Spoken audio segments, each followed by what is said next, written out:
X ਨੂੰ meta thread ਸਰਪਾਸ ਕਰ ਗਿਆ। ਡੇਲੀ ਮੋਬਾਈਲ ਯੂਜ਼ਰਸ ਨੂੰ ਜਿਹੜਾ ਉਹ ਲੈ ਕੇ ਇਹ ਚੁੱਪ ਚਪੀਤੇ ਗਾਂ ਲੰਘ ਗਿਆ। ਇਸ ਇਜ਼ ਜਸਟ ਬਿਕੋਜ਼ ਵੀ ਮੈਂ ਤਾਂ ਇਹ ਗੱਲ ਕਰਦਾ ਵੀ ਜੋ ਤੁਸੀਂ ਇੰਸਟਾਗ੍ਰਾਮ ਤੇ ਜਾਂ ਫੇਸਬੁੱਕ ਤੇ ਪੋਸਟ ਕਰਦੇ ਆਪਣੇ ਆਪ ਪੋਸਟ ਉੱਥੇ ਹੋਈ ਜਾ ਰਿਹਾ ਜਾਂ ਐਕਚੁਅਲ ਚ ਲੋਕ ਥ੍ਰੈਡਸ ਯੂਜ਼ ਕਰ ਰਹੇ ਆ। ਐਂਗਲ ਕੀ ਹੈ ਇਹਦੇ ਵਿੱਚ? ਪਰ ਪਿਛਲੇ ਜਿਹੜੇ 4 ਸਾਲ ਤੋਂ ਆਲਮੋਸਟ 3 ਜਾਂ 4 ਸਾਲ ਤੋਂ ਈਲਨ ਮਸਕ ਨੇ ਜਿਹੜਾ ਰਾਹ ਫੜਿਆ ਹੋਇਆ ਐਕਸਟ੍ਰੀਮ ਰਾਈਟ ਵਿੰਗ ਵਾਲੇ ਪਾਸੇ ਨੂੰ ਲੋਕਾਂ ਨੂੰ ਬਹੁਤਾ ਪਸੰਦ ਹੈ। ਇਹ ਕਰਕੇ ਅਸੀਂ ਟੈਸਲਾ ਦਾ ਬਾਈਕਾਟ ਵੀ ਦੇਖਿਆ ਅਤੇ ਜਿਹੜੀ ਐਕਸ ਆ ਇਹ ਵੀ owned by Elon Musk. XAI ਦੇ ਅੰਡਰ ਹੀ ਆ ਗਈ ਹੈ ਨਾ ਹੁਣ ਐਕਸ। ਹਾਂਜੀ ਤੇ ਉਹ ਵੀ ਉਹਦੇ ਕਰਕੇ ਲੋਕੀ ਆਪਣੀ ਜਿਹੜਾ ਉਹਦੇ ਵੱਲ ਧਿਆਨ ਆ ਉਹਨਾਂ ਸਾਈਡ ਦੇ ਉੱਤੇ ਹਟਾਇਆ। ਪਰ ਇਹਦੇ ਨਾਲ ਤੁਸੀਂ ਇਹ ਦੇਖੋ ਕਿ ਉਹਦਾ ਬੈਨੀਫਿਟ ਕੀ ਹੈ ਕਿ ਲੋਕੀ ਜਿਹਨਾਂ ਨੂੰ ਆਦਤ ਆ ਸੋ ਆਨਲਾਈਨ ਜਾ ਕੇ ਆਪਣੇ ਆਪ ਟਾਈਮ ਸਪੈਂਡ ਕਰਨ ਦੀ ਜਾਂ ਸੋਸ਼ਲਾਈਜ਼ ਹੋਣ ਜੋ ਵੀ ਤੁਸੀਂ ਲੈ ਲਓ ਇਨਫੋਰਮੇਸ਼ਨ ਪ੍ਰੋਕਿਓਰ ਕਰਨ ਦੀ, ਉਹਨਾਂ ਕਿਸੇ ਨਾ ਕਿਸੇ ਪਾਸੇ ਤਾਂ ਜਾਣਾ ਹੀ ਹੈ। ਐਕਸ ਤੇ ਥ੍ਰੈਡ ਜਿਹੜਾ ਵਾ ਉਹਨੇ ਅਫੀਸ਼ੀਅਲੀ ਐਕਸ ਦੇ ਡੇਲੀ ਮੋਬਾਈਲ ਯੂਜ਼ਰ ਜਿਹੜੇ ਆ ਉਹਨਾਂ ਦੇ ਵਿੱਚ ਉਹਨੂੰ ਪਛਾੜ ਦਿੱਤਾ। ਜੇ ਤੁਸੀਂ ਡੇਲੀ ਮੋਬਾਈਲ ਯੂਜ਼ਰ ਥ੍ਰੈਡਸ ਦੀ ਗੱਲ ਕਰੋ ਤਾਂ 141 ਮਿਲੀਅਨ ਆ ਇਸ ਟਾਈਮ। ਤੇ ਜਦ ਕਿ ਜੇ ਅਸੀਂ ਅੱਜ ਦੇ ਦਿਨ ਦੀ ਹੀ ਆਪਣਾ 19 ਤਰੀਕ ਦੀ ਆਪਾਂ ਗੱਲ ਕਰੀਏ ਤੇ ਅੱਜ ਸਵੇਰ ਦੀ ਹੀ ਨਿਊਜ਼ ਆ ਤੇ ਉਹਦੇ ਵਿੱਚ 125 ਮਿਲੀਅਨ ਜਿਹੜੇ ਕਿ ਐਕਸ ਦੇ ਟਵਿੱਟਰ ਦੇ ਮੋਬਾਈਲ ਯੂਜ਼ਰ ਆ। ਸੋ ਕਹਿਣ ਦਾ ਮਤਲਬ ਵੀ ਤਕਰੀਬਨ 15 ਮਿਲੀਅਨ ਗਿਵ ਔਰ ਟੇਕ ਜਿਹੜੇ 16 ਮਿਲੀਅਨ ਜਿਹੜੇ ਵੱਧ ਯੂਜ਼ਰ ਡੇਲੀ ਯੂਜ਼ਰ ਅਸੀਂ ਥ੍ਰੈਡਸ ਤੇ ਦੇਖ ਰਹੇ ਹਾਂ। ਮਾਈਕਰੋਸਾਫਟ, ਮੈਟਾ ਤੇ ਐਮਾਜ਼ਨ ਕਹਿੰਦੇ ਵੀ ਐਂਟਰਪ੍ਰਾਈਜ਼ ਐਕਸੈਸ ਲੈਣ ਦੇ ਲਈ ਵਿਕੀਪੀਡੀਆ ਨੂੰ ਉਹ ਪੇ ਕਰ ਰਹੇ ਨੇ। ਵਿਕੀਪੀਡੀਆ ਦੇ ਕੋਲ ਸਾਨੂੰ ਪਤਾ ਵੀ ਕਲੇਮ ਕਰਦੇ ਆ ਕਿ 170 ਤੋਂ ਉੱਪਰ ਲੈਂਗੁਏਜਸ ਦੇ ਵਿੱਚ ਇਹਨਾਂ ਦੇ ਕੋਲ ਡੇਟਾ ਪਿਆ ਹੋਇਆ, ਲੋਕਾਂ ਦਾ ਲਿਖਿਆ ਹੋਇਆ। ਆਪਾਂ ਵੀ ਕਈ ਵਾਰ ਆਪਣੇ ਕੋਈ ਇਤਿਹਾਸਕ ਚੀਜ਼ਾਂ ਨੂੰ ਦੇਖਦੇ ਤੇ ਆਪਾਂ ਵਿਕੀਪੀਡੀਆ ਨੂੰ ਰੈਫਰ ਕਰਦੇ ਆ ਜਿੱਥੇ ਲੋਕੀ ਵਲੰਟੀਅਰ ਕਰਕੇ ਉਹਨਾਂ ਡੇਟਾ ਐਡ ਕੀਤਾ ਹੋਇਆ। ਸੋ ਉਹ ਡੇਟਾ ਨੂੰ ਐਕਸੈਸ ਕਰਨ ਦੇ ਵਾਸਤੇ ਆਪਣੇ ਮਾਡਲਸ ਨੂੰ ਸਟਰੋਂਗ ਕਰਨ ਵਾਸਤੇ ਜਿਹੜੇ ਮਾਈਕਰੋਸਾਫਟ, ਮੈਟਾ, ਪਰਪਲੈਕਸਿਟੀ ਵਗੈਰਾ ਹਨਾ ਵੱਡੇ AI ਦੇ ਨਾਂ ਹੈਗੇ ਆ, ਉਹਨਾਂ ਨੂੰ ਮਿਲੀਅਨਸ ਆਫ ਡਾਲਰ ਜਿਹੜੇ ਆ ਉਹ ਜਿਹੜੇ ਰੈਡੀ ਆ ਪੇ ਕਰਨ ਨੂੰ ਤੇ ਪੇ ਕਰ ਵੀ ਰਹੇ ਆ ਤਾਂ ਕਿ ਉਹਨਾਂ ਕੋਲ ਜਿਹੜਾ ਐਕਸਕਲੂਸਿਵ ਐਕਸੈਸ ਕੋਸ਼ਿਸ਼ ਕਰ ਰਿਹਾ ਵੀ ਉਹਨਾਂ ਕੋਲ API ਦੇ ਰਹਿਣ ਐਕਸਕਲੂਸਿਵ ਐਕਸੈਸ ਇਹਨਾਂ ਚੀਜ਼ਾਂ ਦਾ ਹੈ। ਸੋ ਆਪਣੀ ਗੱਲਬਾਤ ਰਾਜ ਕਰਨ ਦਾ ਇਹੀ ਮਤਲਬ ਆ ਕਿ ਇਨਫੋਰਮੇਸ਼ਨ ਜਿਹੜੀ ਆ ਉਹ ਬਹੁਤ ਇੰਪੋਰਟੈਂਟ ਆ ਹੈ ਨਾ।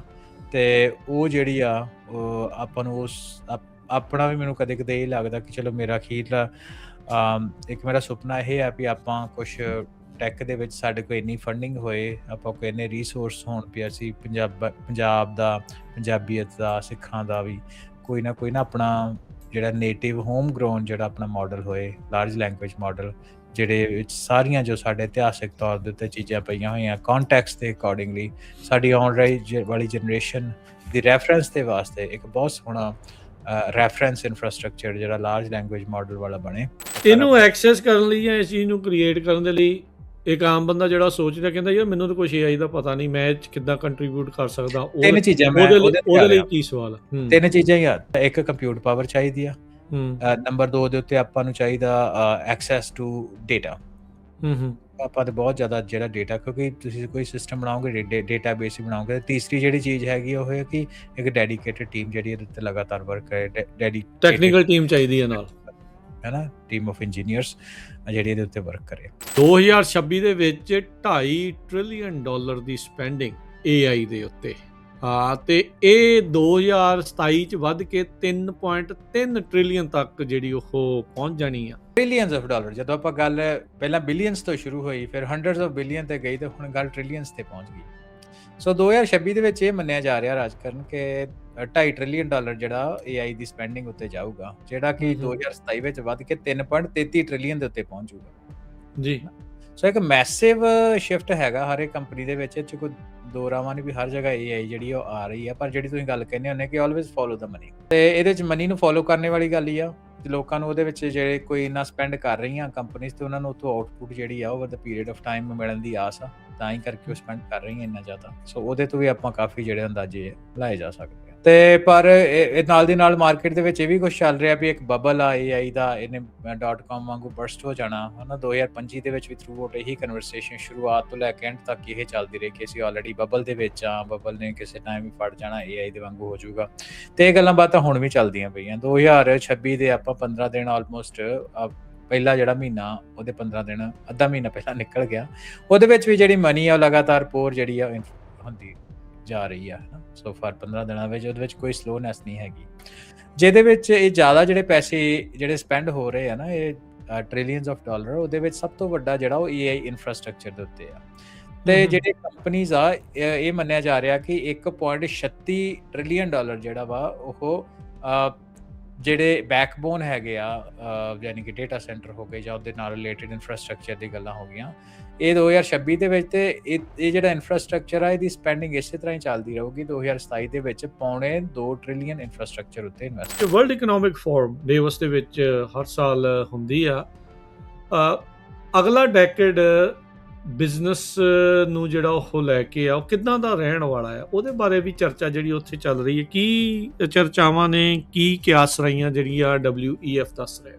Punjabi radio USA, Punjabi TV USA ਦੇ ਉੱਤੇ ਆਪ ਸਭ ਦਾ ਸਵਾਗਤ ਹੈ। ਮੈਂ ਰਾਜਕਨਵੀਰ ਸਿੰਘ। ਜੁੜ ਚੁੱਕੇ ਨੇ ਮੇਰੇ ਨਾਲ ਇਸ ਮੌਕੇ Harvinder Singh Kang. Program Punjabi tech talk ਲੈ ਕੇ ਹਾਜ਼ਰ ਹਾਂ। ਹਰਵਿੰਦਰ ਜੀ, ਨੂੰ ਸਵਾਗਤ ਹੈ। ਸਤਿ ਸ਼੍ਰੀ ਅਕਾਲ ਜੀ। ਸਤਿ ਸ਼੍ਰੀ ਅਕਾਲ ਰਾਜਕਨਵੀਰ ਸਿੰਘ ਤੇ ਪੰਜਾਬੀ ਰੇਡੀਓ USA ਸੁਣਨ ਵਾਲੇ, ਪੰਜਾਬੀ TV ਵੇਖ ਰਹੇ ਸਾਡੇ ਸਾਰੇ ਮਾਣਿਕ ਸਰੋਤਿਆਂ ਦਾ ਨਿੱਘਾ ਜੀ ਆਇਆਂ ਕਹਿੰਦੇ ਆ ਅੱਜ ਦੇ ਖਾਸ ਪ੍ਰੋਗਰਾਮ ਪੰਜਾਬੀ ਟੈਕ ਟਾਕ ਦੇ ਵਿੱਚ, ਜਿਹੜਾ ਕਿ ਮਾਰਟਿਨ ਲੂਥਰ ਕਿੰਗ ਜੂਨੀਅਰ ਦੇ ਬਰਥਡੇ ਵਾਲੇ ਦਿਨ ਤੁਸੀਂ ਇਹਨੂੰ ਦੇਖ ਸੁਣ ਰਹੇ ਹੋ। ਇਸ ਦਿਨ ਹੀ ਬ੍ਰੌਡਕਾਸਟ ਕੀਤਾ ਜਾਊਗਾ। ਤੇ ਰਾਜਕਰਨ, ਦੇਖੋ, ਜਿਹੜੇ ਲੀਡਰਸ ਹੁੰਦੇ ਆ ਕਿਸੇ ਵੀ ਕਮਿਊਨਿਟੀ ਦੇ ਵਿੱਚ, ਉਹ ਮੇਜਰ ਚੇਂਜ ਲੈ ਕੇ ਆਉਂਦੇ ਆ, ਹੈ ਨਾ ਜੀ। ਜਿਹੜੇ ਚੰਗੇ ਕੰਮ ਕਰਦੇ ਆ ਉਹਨਾਂ ਨੂੰ ਸਦੀਆਂ ਤੱਕ ਚੇਤਾ ਰੱਖਿਆ ਜਾਂਦਾ। ਤੇ ਮਾਰਟਿਨ ਲੂਥਰ ਕਿੰਗ ਜੂਨੀਅਰ ਵੀ ਉਸੇ ਕੈਟੇਗਰੀ ਦੇ ਵਿੱਚ ਆਪਾਂ ਉਹਨਾਂ ਨੂੰ ਰੱਖ ਸਕਦੇ ਹਾਂ। ਸੋ ਅੱਜ ਉਹਨਾਂ ਦਾ ਜਿਹੜਾ ਉਹਨਾਂ ਨੂੰ ਯਾਦ ਕੀਤਾ ਜਾ ਰਿਹਾ ਅਮਰੀਕਾ ਭਰ ਦੇ ਵਿੱਚ। ਸੋ ਆਪਾਂ ਵੀ ਉਹਨਾਂ ਨੂੰ ਸਜਦਾ ਭੇਟ ਕਰਦੇ ਹਾਂ ਆਪਣਾ। ਤੇ ਅੱਜ ਦੇ ਪ੍ਰੋਗਰਾਮ ਦੀ ਜਿਹੜੀ ਸ਼ੁਰੂਆਤ ਆ, ਆਪਾਂ ਉਹਨਾਂ ਦੇ ਨੂੰ ਸਜਦਾ ਕਰਕੇ ਆਪਾਂ ਸ਼ੁਰੂਆਤ ਕਰਦੇ ਹਾਂ। ਬਿਲਕੁਲ ਜੀ। ਸੋ ਸਿਵਲ ਰਾਈਟ ਦੇ ਲਈ ਫਾਈਟ ਕਰਨ ਵਾਲੇ, ਬਾਕੀਆਂ ਦੇ ਲਈ ਹਰ ਇੱਕ ਦੇ ਬਰਾਬਰ ਦੇ ਹੱਕਾਂ ਦੀ ਜਿਹੜੀ ਆ ਉਹ ਮੰਗ ਚੱਕਣ ਵਾਲੇ, ਇੱਕ ਕਹਿ ਸਕਦੇ ਹਾਂ ਵੀ ਇਸ ਸਦੀ ਦੇ ਇਸ ਮੁਲਕ ਦੇ ਲਈ ਇੱਕ ਬੜੇ ਹੋਣਹਾਰ ਨੇਤਾ ਦੇ ਤੌਰ ਦੇ ਉੱਤੇ, ਲੀਡਰ ਦੇ ਤੌਰ ਦੇ ਉੱਤੇ ਉਹ ਮੋਰੇ ਉੱਭਰੇ ਸੀਗੇ। ਛੋਟੀ ਉਮਰ ਦੇ ਵਿੱਚ ਹੀ ਚੜ੍ਹਾਈ ਕਰ ਗਏ ਸੀਗੇ। ਕਾਫੀ ਕੁਛ ਜਿਹੜਾ ਉਹਨਾਂ ਦੇ ਨਾਲ ਜਿਹੜਾ ਉਹ ਜੁੜਿਆ। I have A dream speech ਉਹਨਾਂ ਦੀ ਸਭ ਤੋਂ ਜ਼ਿਆਦਾ ਮਕਬੂਲ ਹੋਈ ਸੀ ਜੀ, ਸਭ ਤੋਂ ਮਕਬੂਲ ਸਪੀਚਾਂ ਦੇ ਵਿੱਚੋਂ ਇੱਕ ਆ। ਸੋ ਆਪਾਂ ਵੀ ਉਹਨਾਂ ਦੀ ਇਸ ਕੰਟਰੀਬਿਊਸ਼ਨ ਨੂੰ, ਉਹਨਾਂ ਨੂੰ ਆਨਰ ਕਰਦੇ ਹਾਂ। ਖਾਸ ਕਰਕੇ ਜਿੱਦਾਂ ਦੇ ਦੁਨੀਆ ਦੇ ਵਿੱਚ ਹਰਵਿੰਦਰ ਹਾਲਾਤ ਬਣੇ ਪਏ ਆ, ਜਿੱਥੇ ਹੱਕਾਂ ਨੂੰ ਕੁਚਲਣ ਦੀ, ਕਿੱਦਾਂ ਜੋ ਨਸਲਵਾਦੀ ਟਿੱਪਣੀਆਂ ਕਹਿ ਲਓ ਜਾਂ ਜੋ ਇਹ ਡਿਸਕ੍ਰਿਮੀਨੇਸ਼ਨ ਦਾ ਰੌਲਾ ਰੱਪਾ ਜਿਹੜਾ ਪੈ ਰਿਹਾ, ਉਸ ਦਰਮਿਆਨ ਉਹਨਾਂ ਦੀ ਜਿਹੜੀ ਲੈਗੇਸੀ ਆ ਉਹ ਹੋਰ ਵੀ ਜ਼ਿਆਦਾ ਮਹੱਤਤਾ ਜਿਹੜੀ ਇੱਥੇ ਰੱਖਦੀ ਹੈਗੀ ਆ। ਜੀ ਬਿਲਕੁਲ। ਤੇ ਆਪਾਂ ਟੈਕਨੋਲੋਜੀ ਦੀ ਗੱਲਬਾਤ ਦੇ ਨਾਲ ਅੱਗੇ ਜਿਹੜਾ ਉਹ ਵੱਧਦੇ ਹਾਂ, ਅੱਗੇ ਜਿਹੜਾ ਉਹ ਜੁੜਦੇ ਹਾਂ। ਸ਼ੁਰੂਆਤ ਥੋੜ੍ਹੀ ਜਿਹੀ ਇਸ ਚੀਜ਼ ਦੇ ਵਿੱਚੋਂ ਨਾਲ ਲੈ ਕੇ ਗੱਲ ਕਰਦੇ ਹਾਂ। ਦੇਖੋ, ਜਿਹੜਾ ਉਹਨਾਂ ਦਾ ਵਕਤ ਸੀਗਾ, ਉਦੋਂ ਮਾਰਚਾਂ ਹੁੰਦੀਆਂ ਸੀਗੀਆਂ, ਉਦੋਂ ਲੋਕ ਸੜਕਾਂ ਦੇ ਉੱਤੇ ਉਤਰਦੇ ਸੀਗੇ। ਅੱਜ ਟੈਕਨੋਲੋਜੀ ਦੇ ਯੁੱਗ ਦੇ ਵਿੱਚ ਉਹੀ ਚੀਜ਼ਾਂ ਜੇ ਕੋਈ ਕਰਨਾ ਚਾਹੁੰਦਾ ਤਾਂ ਉਹਦੇ ਵਿੱਚ ਸੋਸ਼ਲ ਮੀਡੀਆ ਦਾ ਸਹਾਰਾ ਲਿਆ ਜਾਂਦਾ ਆ। ਹਰਵਿੰਦਰ, ਇੱਥੇ ਇੱਕ ਸਵਾਲ ਜਿਹੜਾ ਉਹ ਜ਼ਰੂਰ ਡੈਫੀਨੇਟਲੀ ਨਾਲ ਆ, ਇਹ ਬਣਦਾ ਆ ਵੀ ਕੀ ਜਿਹੜਾ ਉਹ ਮਾਰਚ ਕੀਤੇ ਜਾਣਾ, ਲੋਕਾਂ ਦਾ ਆਪ ਸੜਕਾਂ ਦੇ ਉੱਤੇ ਆਉਣਾ, ਉਹ ਜ਼ਿਆਦਾ ਕਾਰਗਰ ਸੀਗਾ ਜਾਂ ਅੱਜ ਦੇ ਯੁੱਗ ਦੇ ਵਿੱਚ ਜਿਹੜਾ ਸੋਸ਼ਲ ਮੀਡੀਆ ਨੂੰ ਵਰਤ ਕੇ ਚੀਜ਼ਾਂ ਨੂੰ ਚੇਂਜ ਕਰਨ ਦੀ ਜਿਹੜੀ ਉਹ ਗੱਲ ਕੀਤੀ ਜਾਂਦੀ ਹੈ? ਇਹਨਾਂ ਦੋਨਾਂ ਦੇ ਵਿੱਚ ਪੈਰਲਲ ਕੀ ਹੈ, ਸਿਮਿਲੈਰਿਟੀਜ਼ ਕੀ ਹੈ ਤੇ ਡਿਸਕਨੈਕਟ ਕੀ ਹੈ? ਸਿਮਿਲੈਰਿਟੀ ਤਾਂ ਰਾਜਕਰਨ ਸਿੰਪਲ ਹੀ ਹੈ ਨਾ, ਕਿ ਲੋਕਾਂ ਦੇ ਇਕੱਠੇ ਹੋਣ ਦਾ ਮਾਧਿਅਮ, ਜਿੱਥੇ ਲੋਕੀ ਇੱਕ ਆਵਾਜ਼, ਇੱਕ ਫੋਕਸ ਹੋ ਕੇ ਕਿਸੇ ਕੰਮ ਦੇ ਲਈ ਇਕੱਠੇ ਹੋ ਕੇ ਮਾਰਚ ਕਰਦੇ ਆ ਨਾ, ਰੈਲੀ ਹੁੰਦੇ ਆ। ਰੈਲੀ ਤਾਂ ਲਿਟਰਲ ਜਿਹੜਾ ਅਰਥ ਹੁੰਦਾ, ਇੱਕ ਅੰਗਰੇਜ਼ੀ ਦਾ ਅੱਖਰ ਹੈ ਨਾ, ਉਹਨੂੰ ਆਪਾਂ ਪੰਜਾਬੀ ਵਿੱਚ ਵੀ ਵਰਤਦੇ ਹਾਂ ਕਿ ਰੈਲੀ ਕਰਨਾ, ਕਿਸੇ ਕਾਜ਼ ਦੇ ਲਈ ਇਕੱਠੇ ਹੋਣਾ, ਰੈਲੀ ਹੋਣਾ। ਤੇ ਉਹ ਰਾਜਕਰਨ ਜਿੱਦਾਂ ਅੱਜ ਕੱਲ੍ਹ ਦੇ ਸੋਸ਼ਲ ਮੀਡੀਆ ਦੇ ਵਿੱਚ ਉਹ ਵੀ ਸੇਮ ਹੀ ਸਿਮਿਲਰ ਹੀ ਚੀਜ਼ ਆ। ਸੋ ਇਹ ਤਾਂ ਇਹਨਾਂ ਦੋਹਾਂ ਦੀ ਹੋ ਗਈ ਸਿਮਿਲੈਰਿਟੀ। ਹੁਣ ਉਹਨਾਂ ਦੀ ਡਾਊਨ ਸਾਈਡ ਵੀ ਆਪਾਂ ਆਪਣੇ ਟਾਕ ਸ਼ੋਜ਼ ਦੇ ਵਿੱਚ ਮਲਟੀਪਲ ਟਾਈਮਸ ਗੱਲ ਕਰ ਸਕਦੇ ਹਾਂ ਕਿ ਪਹਿਲਾਂ ਉਹਨੂੰ ਮੈਨੀਪੂਲੇਟ ਕਰਨਾ, ਰੈਲੀ ਦੇ ਲੋਕਾਂ ਨੂੰ ਮੈਨੀਪੂਲੇਟ ਕਰਨਾ ਕੰਪੈਰੇਟਿਵਲੀ ਔਖਾ ਹੁੰਦਾ ਸੀ। ਹੁਣ ਸੋਸ਼ਲ ਮੀਡੀਆ ਦੇ ਵਿੱਚ ਮਿਸ ਇਨਫੋਰਮੇਸ਼ਨ, ਡਿਸਇਨਫੋਰਮੇਸ਼ਨ ਹੋਣ ਦੇ ਕਰਕੇ, ਜਿਹਨੂੰ ਕਹਿੰਦੇ ਰੌਲਾ ਘਚੌਲਾ ਵਗੈਰਾ ਪਾ ਦੇਣਾ, ਡਿਸਟਰੈਕਸ਼ਨ ਲੈ ਕੇ ਆਉਣੀਆਂ ਚੀਜ਼ਾਂ ਨੂੰ, ਉਹ ਜਿਹੜੇ ਆਰਗੇਨਾਈਜ਼ਡ ਸਟੇਟ ਜਾਂ ਨਾਨ ਸਟੇਟ ਐਕਟਰਸ ਹੁੰਦੇ ਆ, ਉਹਨਾਂ ਦੇ ਲਈ ਸੌਖਾ ਹੋ ਜਾਂਦਾ ਬਹੁਤ ਜ਼ਿਆਦਾ। ਉਹ ਚੀਜ਼ਾਂ ਨੂੰ ਸੋਸ਼ਲ ਮੀਡੀਆ ਦੇ ਉੱਤੇ ਕਿਸੇ ਵਿਚਾਰ ਦੀ, ਕਿਸੇ ਬੰਦੇ ਦੀ ਇੰਨੀ ਜ਼ਿਆਦਾ ਗੁੱਡੀ ਬੰਨਣ ਦੀ ਸਮਰੱਥਾ ਰੱਖਦੇ ਆ ਕਿ ਲੋਕਾਂ ਨੂੰ ਉਹਦੇ ਹੱਕ ਦੇ ਵਿੱਚ ਰੈਲੀ ਕਰਨਾ ਕੰਪੈਰੇਟਿਵਲੀ ਸੌਖਾ ਹੋ ਜਾਂਦਾ। ਜ਼ਿਆਦਾ ਸਾਧਨਾਂ by the end of the day ਤੁਸੀਂ ਐਕਟ ਕਰਦੇ ਹੋ ਬੇਸਡ ਔਨ ਦਾ ਇਨਫੋਰਮੇਸ਼ਨ ਤੁਹਾਨੂੰ ਅਵੇਲੇਬਲ। ਹੁਣ ਤੁਹਾਡੀ ਇਨਫੋਰਮੇਸ਼ਨ ਅਵੇਲੇਬਲ ਕਿੱਦਾਂ ਦੀ ਕਰਾਈ ਜਾ ਰਹੀ ਆ, ਉਹ ਸੋਸ਼ਲ ਮੀਡੀਆ ਦੇ ਵਿੱਚ ਉਹਦੀ ਕਾਫੀ ਜ਼ਿਆਦਾ ਮੈਨੀਪੂਲੇਸ਼ਨ ਦੀ ਜਿਹੜੀ ਪ੍ਰੋਪੇਗੈਂਡਾ ਸਮਰੱਥਾ, ਜਿਹੜਾ ਹੁੰਦਾ ਵੀ ਉਹ ਆ। ਹਾਂਜੀ, ਮੈਨੀਪੂਲੇਸ਼ਨ ਹੂੰ, ਕਰਨ ਦੀ ਜਿਹੜੀ ਸਮਰੱਥਾ ਹੈਗੀ ਆ, ਉਹ ਬਹੁਤ ਹੂੰ। ਵੱਧ ਜਾਂਦੀ ਆ। ਸੋ ਇਹ ਹੈਗੀ ਆ ਰਾਜਕਾਰਨ ਡਿਸਿਮਿਲੈਰਿਟੀ। ਸੋ ਕਿਉਂਕਿ ਹੁਣ ਮੈਨੀਪੂਲੇਸ਼ਨ ਜਿਹੜੀ ਆ ਉਹ ਵੀ ਬੜੇ ਤਰੀਕੇ ਦੀ ਹੁੰਦੀ ਆ। ਇੱਕ ਮੈਨੀਪੂਲੇਸ਼ਨ ਹੁੰਦੀ ਆ ਡਿਸਇਨਫੋਰਮੇਸ਼ਨ ਸਟ੍ਰੇਟ, ਹੈ ਨਾ, ਜੋ ਤੁਸੀਂ ਉਹਦੇ ਆਈਡੀਆ ਲੈ ਦੁਆਰਾ। ਹੂੰ, ਕਾਊਂਟਰ ਕਰ ਦੋ ਸਿੱਧਾ ਆਈਡੀਆ। ਦੂਸਰਾ ਹੈਗਾ ਕਿ ਜਿਹੜੇ ਲੋਕੀ ਕਿਸੇ ਕਾਜ਼ ਨੂੰ ਰੈਲੀ ਕਰਦੇ ਆ, ਉਹਨਾਂ ਨੂੰ ਮਿਸ ਇਨਫੋਰਮੇਸ਼ਨ, ਹੈ ਨਾ, ਤੁਸੀਂ ਦਿੰਦੇ ਹੋ। ਉਹਨਾਂ ਵਿੱਚ ਸੈਬੋਟੈਜਿੰਗ ਕਰਦੇ ਹੋ, ਆਪਸ 'ਚ ਲੜਾਈ ਪਾਉਣ ਦੀ ਕੋਸ਼ਿਸ਼ ਕਰਦੇ ਹੋ, ਹੈ ਨਾ, ਉਹ ਵੀ ਇੱਕ ਚੀਜ਼ ਹੁੰਦੀ ਆ। ਤੀਸਰੀ ਚੀਜ਼ ਹੁੰਦੀ ਆ ਕਿ ਜਿਹੜੇ ਮੇਨ ਮੁੱਦੇ ਹੁੰਦੇ ਆ, ਜਿਹੜੀ ਕਿ ਅੱਜ ਕੱਲ੍ਹ ਬਹੁਤ ਜ਼ਿਆਦਾ ਪੋਪੂਲਰ ਆ, ਖਾਸ ਤੌਰ 'ਤੇ ਪੰਜਾਬ ਸਿੱਖ ਸਫੀਅਰ ਦੇ ਵਿੱਚ, ਕਿ ਜਿਹੜੀਆਂ ਚੀਜ਼ਾਂ ਮੈਟਰ ਹੀ ਨਹੀਂ ਕਰਦੀਆਂ ਪ੍ਰੈਕਟੀਕਲ ਲਾਈਫ ਦੇ ਵਿੱਚ, ਉਹਨਾਂ ਨੂੰ ਤੁਸੀਂ ਵੱਡੀ ਬਣਾ ਕੇ ਤੇ ਲੋਕਾਂ ਦੀ એનર્ਜੀ, ਟਾਈਮ, ਰਿਸੋਰਸ ਉਹ ਤੁਸੀਂ ਉਹਦੇ ਉੱਤੇ ਸਪੈਂਡ ਕਰਵਾ ਦਿੰਦੇ ਹੋ। ਤੇ ਜਿਹੜੇ ਅਸਲ ਵਿੱਚ ਜਿਹਦੇ ਉੱਤੇ ਮੁੱਦੇ ਹੁੰਦੇ ਆ, ਜਿਹਦੇ ਉੱਤੇ ਤੁਸੀਂ ਸਟਰਗਲ ਕਰਨੀ ਹੁੰਦੀ ਆ, ਜਾਂ ਜਿਹਦੇ ਉੱਤੇ ਤੁਸੀਂ ਫੋਕਸ ਕਰਨਾ ਹੁੰਦਾ, ਉਹਦੇ ਤੋਂ ਜਿਹੜਾ ਤੁਹਾਡਾ ਧਿਆਨ ਭਟਕਾਉਂਦਾ। ਧਿਆਨ ਵੀ ਕਹਿ ਲਓ ਨਹੀਂ ਹਟ ਜਾਂਦਾ, ਪਰ ਤੁਹਾਡੇ ਕੋਲ ਸਮਰੱਥਾ ਨਹੀਂ ਰਹਿੰਦੀ, ਕਿਉਂਕਿ ਤੁਹਾਡੇ ਟਾਈਮ ਰਿਸੋਰਸਿਸ ਜਿਹੜੇ ਆ ਉਹ ਟ੍ਰਿਵੀਅਲ ਇਸ਼ੂਜ਼ ਦੇ ਉੱਤੇ ਜਿਹੜੇ ਖਰਚ ਹੁੰਦੇ, ਉਹ ਵੀ ਇੱਕ ਬੜੀ ਸੋਫਿਸਟੀਕੇਟਡ ਟੈਕਨੀਕ ਆ। ਸੋਸ਼ਲ ਮੀਡੀਆ ਉੱਤੇ ਆਪਾਂ ਆਮ ਦੇਖਣ ਨੂੰ ਮਿਲ ਜਾਂਦੀ ਆ। ਆਪਾਂ ਥੋੜਾ ਜਿਹਾ ਵੀ ਸੋਸ਼ਲ ਮੀਡੀਆ ਤੋਂ ਜਦੋਂ ਲਾਂਭੇ ਹੋਈਏ ਤੇ ਚੀਜ਼ਾਂ ਨੂੰ ਆਪਣੇ ਦਿਮਾਗ ਦੇ ਨਾਲ ਸੋਚੀਏ ਕਈ ਵਾਰ, ਤੇ ਇਹ ਚੀਜ਼ਾਂ ਜਿਹੜੀਆਂ ਸਾਹਮਣੇ ਆ ਜਾਂਦੀਆਂ। ਇਹ ਜੀ।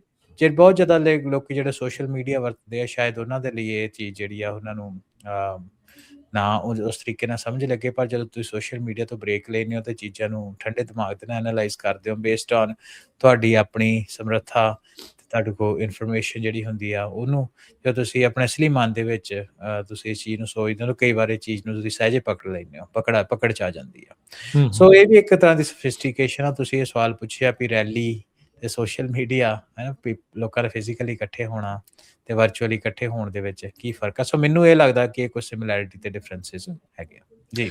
ਇੱਥੇ ਆਪਾਂ ਹੁਣੇ ਆਫ ਦੀ ਏਅਰ ਹਰਵਿੰਦਰ ਗੱਲਬਾਤ ਕਰ ਰਹੇ ਸੀ, ਗੈਰੀ ਕਾਸਪਰੋਵ ਦਾ ਇੱਕ ਜਿਹੜਾ ਬਿਆਨ ਆ, ਉਹ ਮੈਨੂੰ ਲੱਗਦਾ ਇੱਥੇ ਕੋਟ ਕਰਨਾ ਜਿਹੜਾ ਉਹ ਬਣਦਾ ਆ ਵੀ the point of modern propaganda isn't only to misinform or push an agenda, it is to exhaust your critical thinking to annihilate truth.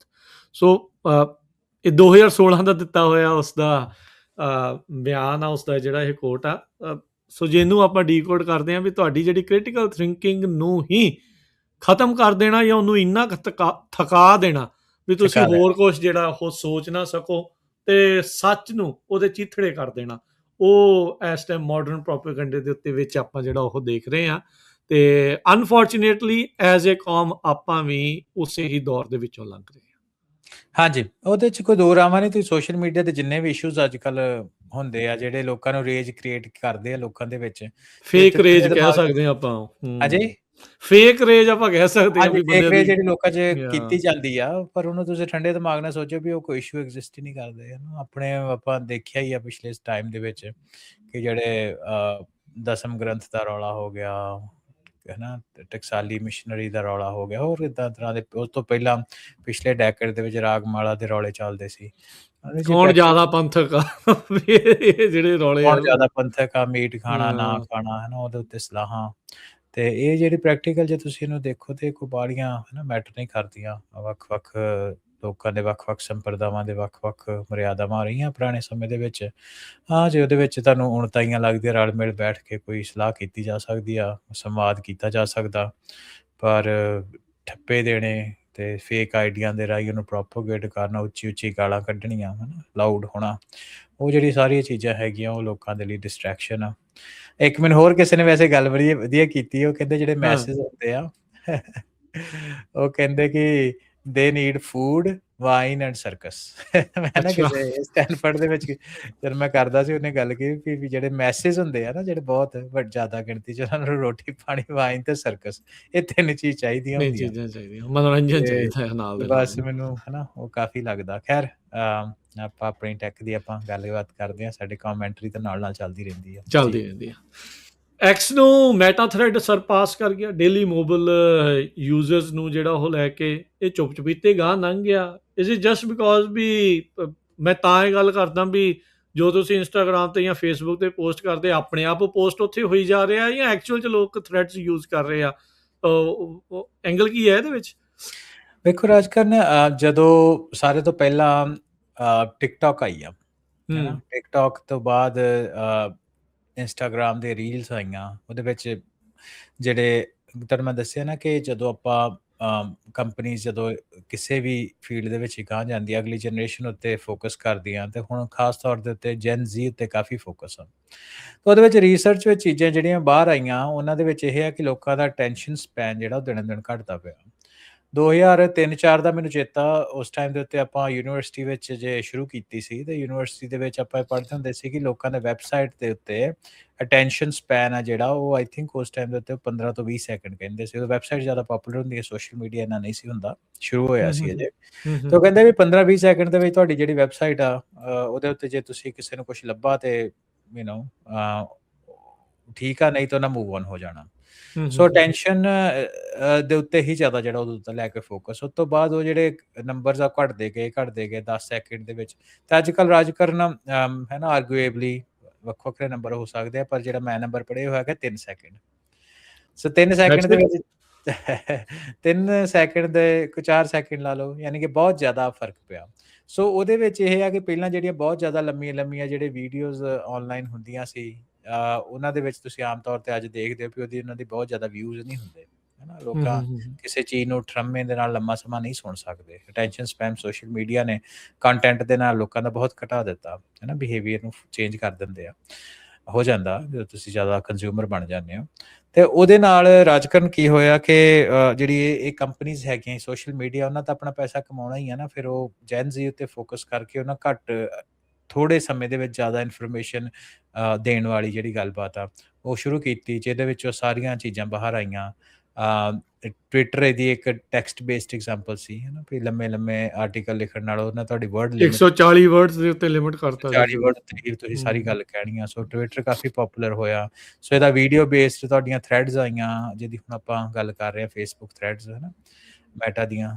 ਤੇ ਇੰਸਟਾਗ੍ਰਾਮ ਦੇ ਰੀਲਸ ਆਈਆਂ, ਟਿਕਟੋਕ ਦੀਆਂ ਛੋਟੀਆਂ ਵੀਡੀਓਜ਼ ਆਈਆਂ, ਹੋਰ ਇਦਾਂ ਦੇ ਸਾਰੇ ਪਲੇਟਫਾਰਮ ਨੇ ਛੋਟੀ ਜਿਹੜੇ ਵੀਡੀਓਜ਼ ਆ ਲੈਣੀਆਂ ਸ਼ੁਰੂ ਬਣਾਉਣੀਆਂ ਸ਼ੁਰੂ ਕਰ ਦਿੱਤੀਆਂ। ਹੁਣ ਜਿਹੜੀ ਗੱਲ ਸਾਹਮਣੇ ਆਈ ਆ ਕਿ ਜਦੋਂ ਇਹਦੇ ਵਿੱਚ ਹੀ ਫਿਰ ਜਿਹੜਾ ਮੈਟਾ ਵਾ, ਉਹਨੇ ਵੀ ਫੇਸਬੁੱਕ ਨੇ ਸਾਹਮਣੇ ਲੈਣਾ ਸ਼ੁਰੂ ਕਰ ਦਿੱਤਾ ਕਿ ਆਪਾਂ ਵੀ ਭਾਈ, ਖਾਸ ਤੌਰ ਤੇ ਐਕਸ ਕਾਫੀ ਪਪੂਲਰ ਹੋਇਆ, ਜਿਹਨੂੰ ਪੁਰਾਣਾ ਟਵਿੱਟਰ ਕਹਿੰਦੇ ਹੁੰਦੇ ਸੀ, ਤੇ ਉਹਨੇ ਵੀ ਆਪਣਾ ਥ੍ਰੈਡਸ ਜਿਹੜਾ ਉਹ ਕੱਢਣਾ ਸ਼ੁਰੂ ਕਰ ਦਿੱਤਾ।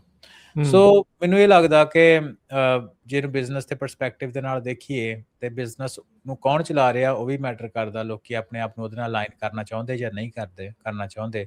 ਪਰ ਪਿਛਲੇ ਜਿਹੜੇ 4 ਸਾਲ ਤੋਂ ਆਲਮੋਸਟ 3 ਜਾਂ 4 ਸਾਲ ਤੋਂ ਈਲਨ ਮਸਕ ਨੇ ਜਿਹੜਾ ਰਾਹ ਫੜਿਆ ਹੋਇਆ ਐਕਸਟ੍ਰੀਮ ਰਾਈਟ ਵਿੰਗ ਵਾਲੇ ਪਾਸੇ ਨੂੰ, ਲੋਕਾਂ ਨੂੰ ਬਹੁਤਾ ਪਸੰਦ ਨਹੀਂ ਆ। ਇਹ ਕਰਕੇ ਅਸੀਂ ਟੈਸਲਾ ਦਾ ਬਾਈਕਾਟ ਵੀ ਦੇਖਿਆ, ਅਤੇ ਜਿਹੜੀ ਐਕਸ ਆ ਇਹ ਵੀ owned by Elon Musk. XAI ਦੇ ਅੰਡਰ ਹੀ ਆ ਗਈ ਹੈ ਨਾ ਹੁਣ ਐਕਸ। ਹਾਂਜੀ। ਤੇ ਉਹ ਵੀ ਉਹਦੇ ਕਰਕੇ ਲੋਕੀ ਆਪਣੇ ਜਿਹੜਾ ਉਹਦੇ ਵੱਲ ਧਿਆਨ ਆ ਉਹਨਾਂ ਸਾਈਡ ਦੇ ਉੱਤੇ ਹਟਾਇਆ। ਪਰ ਇਹਦੇ ਨਾਲ ਤੁਸੀਂ ਇਹ ਦੇਖੋ ਕਿ ਉਹਦਾ ਬੈਨੀਫਿਟ ਕੀ ਹੈ ਕਿ ਲੋਕੀ ਜਿਹਨਾਂ ਨੂੰ ਆਦਤ ਆ ਸੋ ਆਨਲਾਈਨ ਜਾ ਕੇ ਆਪਣੇ ਆਪ ਟਾਈਮ ਸਪੈਂਡ ਕਰਨ ਦੀ ਜਾਂ ਸੋਸ਼ਲਾਈਜ਼ ਹੋਣ, ਜੋ ਵੀ ਤੁਸੀਂ ਲੈ ਲਓ ਇਨਫੋਰਮੇਸ਼ਨ ਪ੍ਰੋਕਿਓਰ ਕਰਨ ਦੀ, ਉਹਨਾਂ ਕਿਸੇ ਨਾ ਕਿਸੇ ਪਾਸੇ ਤਾਂ ਜਾਣਾ ਹੀ ਆ।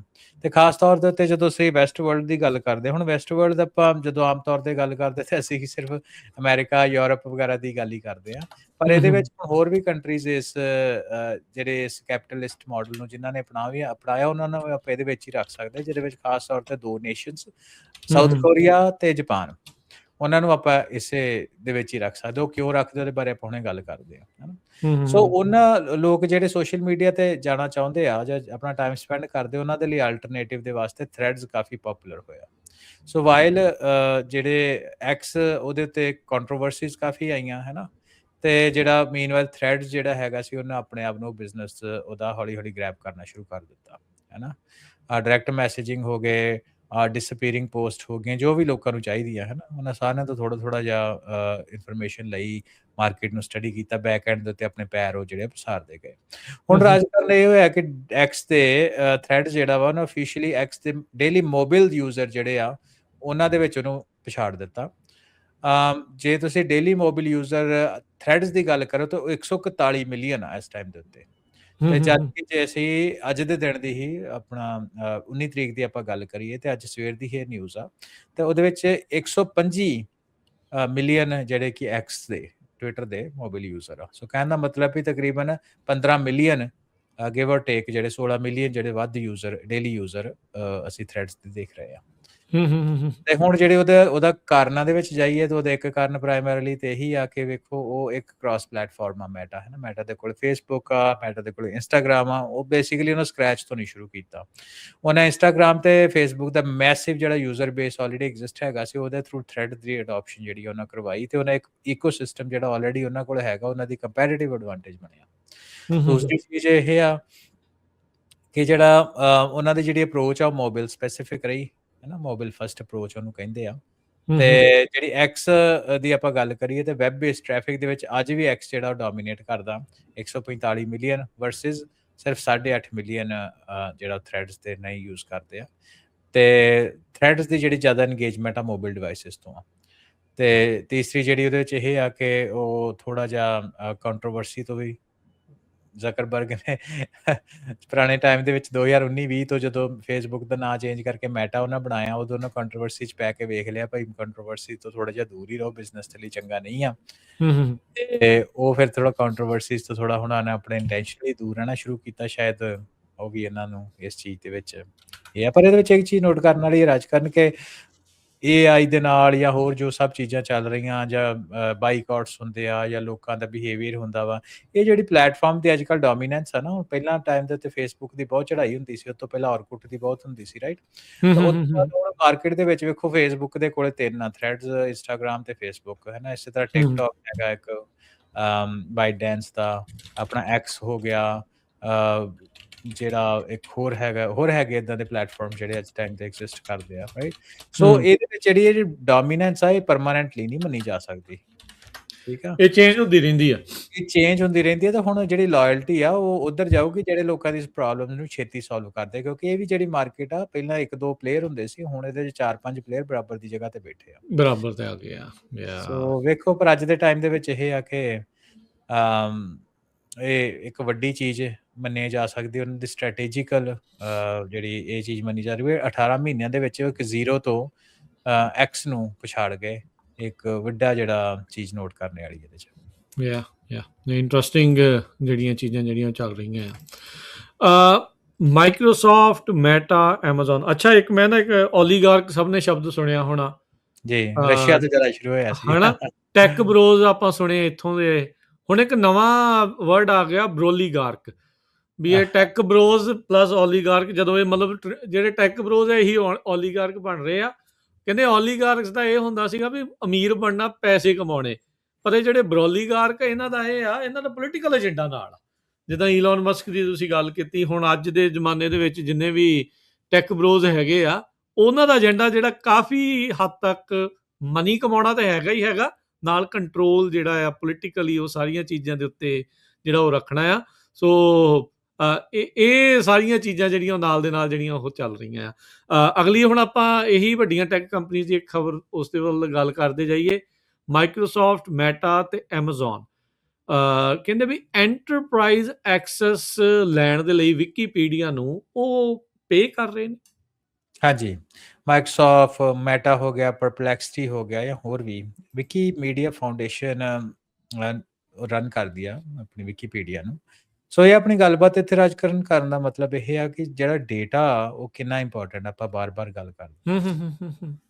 ਸੋ ਜਿਹੜਾ ਅਸੀਂ ਕੋਈ ਚੀਜ਼ ਕੰਟੈਂਟ ਲਿਖਦੇ ਆ, ਉਹਦੀ ਕੰਟੈਂਟ ਦੀ ਐਕੂਰੇਸੀ ਉਹ ਕਿੰਨਾ ਇੰਪੋਰਟੈਂਟ ਆ AI ਦੇ ਸਮੇਂ ਦੇ ਵਿੱਚ, ਹੈ ਨਾ? ਕਿਉਂਕਿ ਉਹਨੇ ਜਿਹੜੇ ਮਾਡਲ ਟ੍ਰੇਨਿੰਗ ਕਰਨੇ ਆ, ਆਪਾਂ ਇੱਕ ਕਨਸੈਪਟ ਯੂਜ਼ ਕਰਦੇ ਆ AI ਦੇ ਵਿੱਚ, ਉਹ ਹੁੰਦਾ ਗਾਰਬੇਜ ਇਨ ਗਾਰਬੇਜ ਆਊਟ।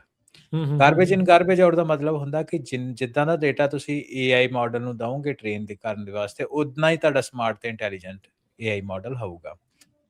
ਯਾਨੀ ਕਿ ਜੇ ਤੁਸੀਂ ਉਹਨੂੰ ਗਾਰਬੇਜ ਡੇਟਾ ਵੀ ਦਓਗੇ ਤੇ ਉਹਨੇ ਗਾਰਬੇਜ ਹੀ ਬਾਹਰ ਕੱਢਣੀ ਆ। ਹਾਂ, ਜੋ ਆਊਗੀ ਬਿਲਕੁਲ। ਜੇ ਬੰਦੇ ਦੀ ਗਰੋਥ ਕੁਛ ਏਦਾਂ ਦੇ ਇਨਫਰਾਸਟ੍ਰਕਚਰ ਇਨਵਾਇਰਨਮੈਂਟ ਦੇ ਵਿੱਚ ਹੋਏ, ਜਿੱਥੇ ਲੋਕੀ ਸਾਰੇ ਇੱਕ ਦੂਜੇ ਨੂੰ ਗਾਲੂ ਗਾਲੀ ਹੁੰਦੇ ਹੋਣ, ਤੇ ਉਹਨੇ ਵੱਡੇ ਹੋ ਕੇ ਗਾਲੂ ਗਾਲੀ ਹੋਣਾ ਹੀ, ਸਿਮਿਲਰ ਆਈਡੀਆ ਹੈਗਾ। ਤੇ ਉਹਦੇ ਵਿੱਚ ਰਾਜਕਰਨ ਇਹ ਆ ਕਿ ਜਿਹੜਾ ਉਹ ਨਾ ਕਾਫੀ ਜ਼ਿਆਦਾ ਜਿਹੜਾ ਪੈਸਾ ਵਿਕੀਮੀਡੀਆ ਫਾਊਂਡੇਸ਼ਨ ਨੂੰ ਦੇ ਰਹੇ ਆ ਤਾਂ ਕਿ ਉਹਨਾਂ ਕੋਲ ਐਂਟਰਪ੍ਰਾਈਜ਼ ਐਕਸੈਸ ਆ ਜਾਏ ਯੂਜ਼ਿੰਗ ਆਫ ਦਾ ਡੇਟਾ।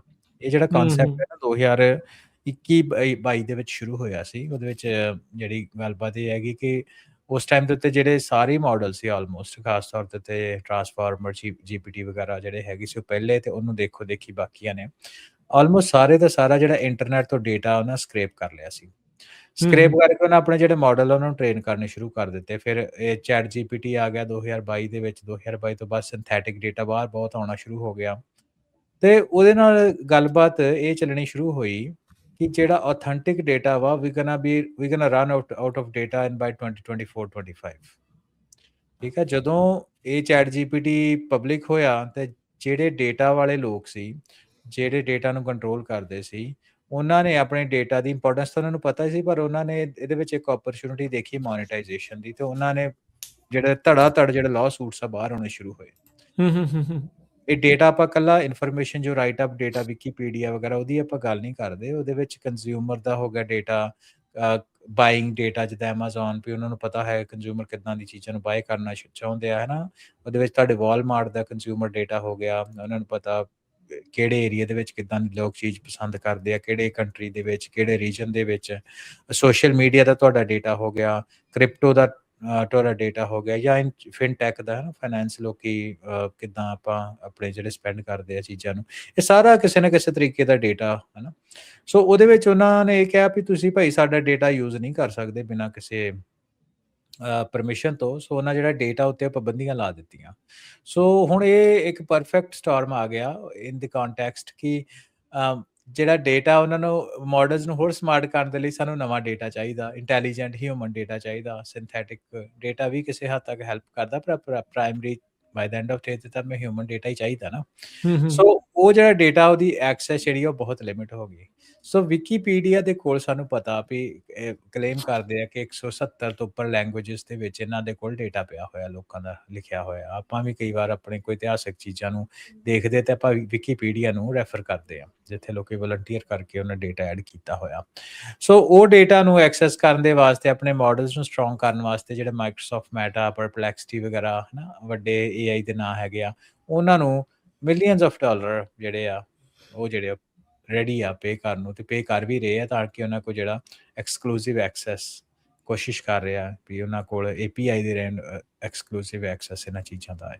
ਸੋ ਆਪਣੀ ਗੱਲਬਾਤ ਰਾਜ ਕਰਨ ਦਾ ਇਹੀ ਮਤਲਬ ਆ ਕਿ ਇਨਫੋਰਮੇਸ਼ਨ ਜਿਹੜੀ ਆ ਉਹ ਬਹੁਤ ਇੰਪੋਰਟੈਂਟ ਆ, ਹੈ ਨਾ।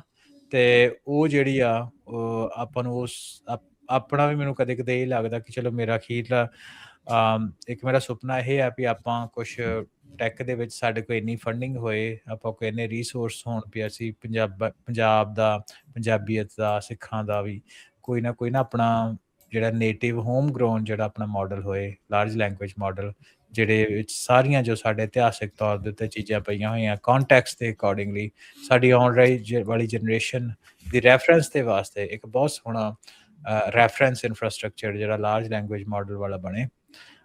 ਆਸ ਉਮੀਦ ਇਹੀ ਆ ਕਿ ਉਸ ਲਈ ਕੀ ਚਾਹੀਦਾ? ਸੋ ਰਾਜਕਰਨ ਦੇਖੋ, ਉਹਦੇ ਲਈ ਆਪਾਂ ਨੂੰ ਪਹਿਲੀ ਚੀਜ਼ ਤੇ ਇਹ ਆ ਵੀ ਕੰਪਿਊਟ ਪਾਵਰ, ਹੈ ਨਾ। ਜਿਹੜੇ ਆ ਡੇਟਾ ਸੈਂਟਰ ਵਗੈਰਾ ਤੁਹਾਡੇ ਸਾਰੇ ਬਣ ਰਹੇ ਆ, ਇਹ ਲਾਰਜ ਲੈਂਗੁਏਜ ਜਿਹੜੇ ਮਾਡਲਸ ਆ ਉਹਨਾਂ ਕੀ ਇਹ ਪੰਜਾਬ 'ਚ ਹੀ ਹੋਵੇ ਜਾਂ ਕਿਤੇ ਵੀ ਹੋ ਸਕਦਾ? ਕਿਤੇ ਵੀ ਹੋ ਜਾਏ। ਦੂਸਰੀ ਚੀਜ਼ ਇਹ ਆ ਕਿ ਜਿਹੜਾ ਆਥੈਂਟਿਕ ਡੇਟਾ, ਹੈ ਨਾ, ਕਿਉਂਕਿ ਇਹਦੇ ਵਿੱਚ ਮੈਂ ਨਾਲ ਦੀ ਨਾਲ ਇਹਦੇ ਵਿੱਚ ਸਾਰੇ ਆਪਣੇ ਯੂਜ਼ਰਸ ਹੈਗੇ ਆ ਜਾਂ ਆਪਣੇ ਸਰੋਤੇ ਆ, ਵਿਊਅਰਸ, ਉਹਨਾਂ ਨੂੰ ਇਸ ਚੀਜ਼ ਨੂੰ ਸਤਰਕ ਵੀ ਕਰ ਦੇਵਾਂ ਕਿ ਅੱਜ ਹੋਰ 5-7 ਸਾਲ ਤੱਕ ਆਪਾਂ ਇਦਾਂ ਦਾ ਕੁਛ ਨਾ ਬਣਾਇਆ ਤੇ ਕੁਛ ਨਾ ਕੁਛ ਇਦਾਂ ਦਾ ਬਣ ਕਿਸੇ ਹੋਰ ਨੇ ਬਣਾ ਦੇਣਾ ਆਪਣੀ ਜਿਹਦੇ ਮਰਜ਼ੀ ਵਿੱਚ ਦੀਆਂ ਰਲੇਵਾਂ ਚੀਜ਼ਾਂ। ਬਹੁਤ ਜ਼ਿਆਦਾ ਹੋਊਗਾ, Yeah. ਕੰਟੈਕਸਟ ਆਪਣਾ ਨਹੀਂ ਹੋਊਗਾ। ਸੋ ਕੀ ਕੋਈ ਕੰਮ ਹੋ ਰਿਹਾ? ਮੈਨੂੰ ਨਹੀਂ, ਮੈਂ ਜਾਣਦਾ ਨੌਲੇਜ ਨਹੀਂ, ਮੇਰੀ ਨੌਲੇਜ ਨਹੀਂ ਹੈਗਾ ਕੋਈ ਇਦਾਂ ਦਾ ਕੰਮ ਹੋ ਰਿਹਾ ਹੋਵੇਗਾ। ਵੇਟ ਕਿਹਦੀ ਕਰ ਰਹੇ? ਕੌਣ ਕਰੂਗਾ ਇਹ ਕੰਮ? ਜਿੱਦਾਂ ਕਿ ਵੀ ਜਿੱਦਾਂ ਤੁਹਾਡੀ ਇੱਛਾ ਆ, ਤੁਹਾਨੂੰ ਇਹਦੇ ਲਈ ਹੋਰ ਕੀ ਚਾਹੀਦਾ? ਕੀ ਫੰਡਿੰਗ ਆ? ਪ੍ਰਾਇਮਰਲੀ Rajkaran it comes down to ਪੈਸਾ, ਫੰਡਿੰਗ, ਹੈ ਨਾ। we're talking about millions of dollars here, ਠੀਕ ਆ। ਸੋ ਉਹਦੇ ਵਿੱਚ ਕਈ ਤਰ੍ਹਾਂ ਦੀ ਅਪਰੋਚਿਸ ਆਪਾਂ ਗੱਲਾਂ ਬਾਤਾਂ ਕਰਦੇ ਰਹਿੰਦੇ ਆ, ਹੈ ਨਾ। ਦੋ ਤਰ੍ਹਾਂ ਦੀ ਪ੍ਰਾਇਮਰਲੀ ਅਪਰੋਚਿਸ ਆ ਵੀ ਤੁਸੀਂ ਆਪਣਾ ਲਾਰਜ ਲੈਂਗੁਏਜ ਮਾਡਲ ਬਣਾਉਣੇ ਜਾਂ ਐਗਜ਼ਿਸਟਿੰਗ ਲਾਰਜ ਲੈਂਗੁਏਜ ਮਾਡਲ ਨੂੰ ਯੂਜ਼ ਕਰਕੇ ਉਹਦੇ ਵਿੱਚ ਤੁਸੀਂ ਆਪਣਾ ਕੰਟੈਂਟ ਪਾਉਣ ਦੀ ਕੋਸ਼ਿਸ਼ ਕਰਦੇ ਹੋ ਆਥੈਂਟਿਕ। ਕਿਉਂਕਿ ਜਿਹੜੇ ਅਸੀਂ ਪੰਜਾਬ ਯੂਨੀਵਰਸਿਟੀ ਜਾਂ ਆਪਣੇ ਇੰਸਟੀਟਿਊਸ਼ਨਸ ਦੀ ਗੱਲ ਕਰੀਏ ਪੰਜਾਬੀਅਤ ਦੇ, ਉਹਨਾਂ ਨੇ ਕੁਛ ਵਾਲਾ ਕੰਮ ਨਹੀਂ ਕੀਤਾ, ਹੈ ਨਾ। ਉਹਨਾਂ ਦਾ ਆਪਾਂ ਦੇਖ ਰਹੇ ਹਾਂ ਵੀ ਉਹ ਤਾਂ ਕੋਈ ਉਹਨਾਂ ਦਾ ਨਾ ਜੇ ਤੁਸੀਂ ਇਹ ਕਹਿ ਕੇ ਹੱਥ ਖੜਾ ਕਰਕੇ ਕਹਿਣ ਵੀ ਟੈਕਨੋਲੋਜੀ ਦੇ ਖੇਤਰ ਦੇ ਵਿੱਚ ਅਸੀਂ ਆਹ ਮੱਲਾਂ ਮਾਰ ਦਿੱਤੀਆਂ ਭਾਸ਼ਾ ਨੂੰ ਲੈ ਕੇ, ਬਣੀ ਤੇ ਪੰਜਾਬੀ ਯੂਨੀਵਰਸਿਟੀ ਭਾਸ਼ਾ ਦੇ ਆਧਾਰ ਤੇ ਨਾ ਪੰਜਾਬੀਅਤ ਨੂੰ ਪ੍ਰਫੁੱਲਿਤ ਕਰਨ ਦੇ ਵਾਸਤੇ, ਪਰ ਬਿਲਕੁਲ। ਅਨਫੋਰਚੂਨੇਟਲੀ ਉਹਨਾਂ ਦਾ ਜਿਹੜਾ ਰੋਲ ਆ ਬੜਾ ਕੋਈ ਵਧੀਆ ਨਹੀਂ ਰਿਹਾ ਹੈ ਨਾ ਪਿਛਲੇ ਹੂੰ, ਕੁਝ ਹੂੰ, ਸਮੇਂ ਹੂੰ, ਵਿੱਚ। ਹੂੰ, ਸੋ ਹੂੰ। ਉਹਦੇ ਵਿੱਚ ਇਹ ਆ ਵੀ ਉਹਦੇ ਨਾਲੋਂ ਸਾਨੂੰ ਡਾਇਸਪੋਰਾ ਤੋਂ ਕੰਪੈਰੀਟਿਵਲੀ ਜ਼ਿਆਦਾ ਉਮੀਦ ਆ। ਪਰ ਉਹ ਤਾਂ ਕਹਿੰਦੇ ਵੀ ਅਸੀਂ ਆਨਲਾਈਨ ਕਾਫੀ ਕੁਝ ਪਾਇਆ ਹੋਇਆ ਹੈ। ਰਾਜਕਰਨ ਇੱਕ ਨਿਊਜ਼ ਵਿੱਚ ਆਉਣ ਵਾਲੀ ਗੱਲਾਂ ਹੁੰਦੀਆਂ ਹੈ ਨਾ, ਇੱਕ ਚੀਜ਼ ਹੁੰਦੀਆਂ ਠੀਕ ਆ ਜਿਹੜੀ ਉਹਨਾਂ ਕੰਮ ਕੀਤਾ ਉਹਦੇ ਵਿੱਚ ਕੋਈ ਦੋ ਰਾਵਾਂ ਨਹੀਂ ਆ, ਪਰ ਉਹ ਕੰਮ ਕਿੰਨਾ ਕੁ ਕਾਰਗਰ ਅੱਜ ਦੇ ਜ਼ਮਾਨੇ ਦੇ ਵਿੱਚ ਉਹ ਵੀ ਤਾਂ ਚੀਜ਼ ਆਪਾਂ ਨੂੰ ਦੇਖਣ ਦੀ ਲੋੜ ਹੈ ਨਾ, ਕਿਹੜੇ ਘਰ ਇਹਨੂੰ ਐਕਸੈਸ ਕਰਨ ਲਈ ਜਾਂ ਇਸ ਚੀਜ਼ ਨੂੰ ਕ੍ਰੀਏਟ ਕਰਨ ਦੇ ਲਈ ਇੱਕ ਆਮ ਬੰਦਾ ਜਿਹੜਾ ਸੋਚਦਾ ਕਹਿੰਦਾ ਯਾਰ ਮੈਨੂੰ ਤਾਂ ਕੁਛ AI ਦਾ ਪਤਾ ਨਹੀਂ, ਮੈਂ ਇਹ 'ਚ ਕਿੱਦਾਂ ਕੰਟਰੀਬਿਊਟ ਕਰ ਸਕਦਾ, ਤਿੰਨ ਚੀਜ਼ਾਂ ਮੈਂ ਉਹਦੇ ਲਈ ਕੀ ਸਵਾਲ ਆ? ਤਿੰਨ ਚੀਜ਼ਾਂ ਹੀ ਪ੍ਰਾਇਮਰਲੀ ਆਪਾਂ ਨੂੰ ਚਾਹੀਦੀਆਂ ਹਨਾ। ਗੱਲ ਹੂੰ। ਫਿਰ ਸਾਧਨਾਂ ਤੇ ਆਉਂਦੀ, ਰਿਸੋਰਸ ਤੇ ਆਉਂਦੀ ਆ, ਪੈਸੇ ਤੇ ਆਉਂਦੀ ਆ। ਹੂੰ, ਹੂੰ, ਤਿੰਨ ਚੀਜ਼ਾਂ, ਇੱਕ ਕੰਪਿਊਟ ਪਾਵਰ ਚਾਹੀਦੀ ਆ, ਹੂੰ, ਨੰਬਰ 2 ਦੇ ਉੱਤੇ ਆਪਾਂ ਨੂੰ ਚਾਹੀਦਾ ਐਕਸੈਸ ਟੂ ਡੇਟਾ। ਹੂੰ, ਹੂੰ, ਆਪਾਂ ਤੇ ਬਹੁਤ ਜ਼ਿਆਦਾ ਜਿਹੜਾ ਡੇਟਾ, ਕਿਉਂਕਿ ਤੁਸੀਂ ਕੋਈ ਸਿਸਟਮ ਬਣਾਓਗੇ, ਡੇਟਾਬੇਸ ਹੀ ਬਣਾਓਗੇ। ਤੀਸਰੀ ਜਿਹੜੀ ਚੀਜ਼ ਹੈਗੀ ਉਹ ਹੈ ਕਿ ਇੱਕ ਡੈਡੀਕੇਟਿਡ ਟੀਮ ਜਿਹੜੀ ਇਹਦੇ ਉੱਤੇ ਲਗਾਤਾਰ ਵਰਕ ਕਰੇ, ਟੈਕਨੀਕਲ ਟੀਮ ਚਾਹੀਦੀ ਹੈ ਨਾਲ, ਹੈ ਨਾ, ਟੀਮ ਆਫ ਇੰਜੀਨੀਅਰਸ ਜਿਹੜੀ ਇਹਦੇ ਉੱਤੇ ਵਰਕ ਕਰੇ। ਸੋ ਤਾਂ ਹੀ ਮੈਂ ਗੱਲ ਕਰ ਰਿਹਾ, we talking about tens of millions dollars, ਹੈ ਨਾ। ਤੇ ਇਹ ਕੋਈ ਬਾਲੀ ਇਹਦੇ ਕਾਫੀ ਚੀਜ਼ਾਂ ਆ, ਜਿੱਦਾਂ ਮੈਂ ਸੋਚਦਾ ਐਡਵਾਈਜ਼ਰੀ ਕਮੇਟੀ ਵੀ ਚਾਹੀਦੀ, ਕਿਹੜਾ ਡਾਟਾ ਚਾਹੀਦਾ, ਕਿਉਂਕਿ ਕਿਤਾਬਾਂ ਤਾਂ ਕਈ ਨੇ। ਹਾਂਜੀ, ਜਿੱਦਾਂ ਤੁਸੀਂ ਦੱਸਿਆ ਵੀ ਸਿੰਥੈਟਿਕ ਡਾਟਾ ਦੀ ਵੀ ਗੱਲ ਕੀਤੀ, ਆਰਗੈਨਿਕ ਡਾਟਾ ਦੀ ਵੀ ਗੱਲ ਕੀਤੀ, ਮਿਲਾਵਟੀ ਵੀ ਆ, ਓਰੀਜਨਲ ਵੀ ਆ, ਪਿਓਰ ਵੀ ਆ।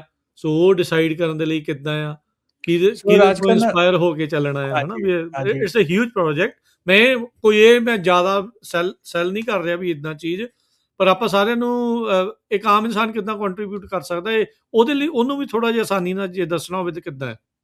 ਹਾਂਜੀ, ਸੋ ਰਾਜਕਰਨ ਉਹਦੇ ਵਿੱਚ ਤਾਂ ਇਹੀ ਆ ਕਿ ਸਭ ਤੋਂ ਪਹਿਲਾਂ ਜਿਹੜੀ ਗੱਲ ਇਹ ਆ ਕਿ ਇਹਦੇ ਉੱਤੇ ਕੋਈ ਇਨਫਰਾਸਟ੍ਰਕਚਰ ਜਿਹੜਾ ਬਣੇ।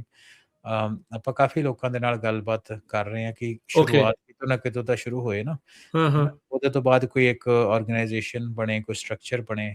ਉਹ ਸਟਰਕਚਰ ਦੇ ਆਮ ਬੰਦਾ ਤੇ ਜੇ ਤੁਸੀਂ ਨਹੀਂ AI ਦੀ ਫੀਲਡ ਦੇ ਵਿੱਚ ਹੈਗੇ ਹੋ ਤੇ ਉਹਦੀ ਤੇ ਬੈਸਟ ਕੰਟਰੀਬਿਊਸ਼ਨ ਉਹਦੀ ਡੋਨੇਸ਼ਨ ਹੀ ਹੋ ਸਕਦੀ ਆ, ਕਿਸੇ ਤਰ੍ਹਾਂ ਨਾਨ ਪ੍ਰੋਫਿਟ ਬਣੇ।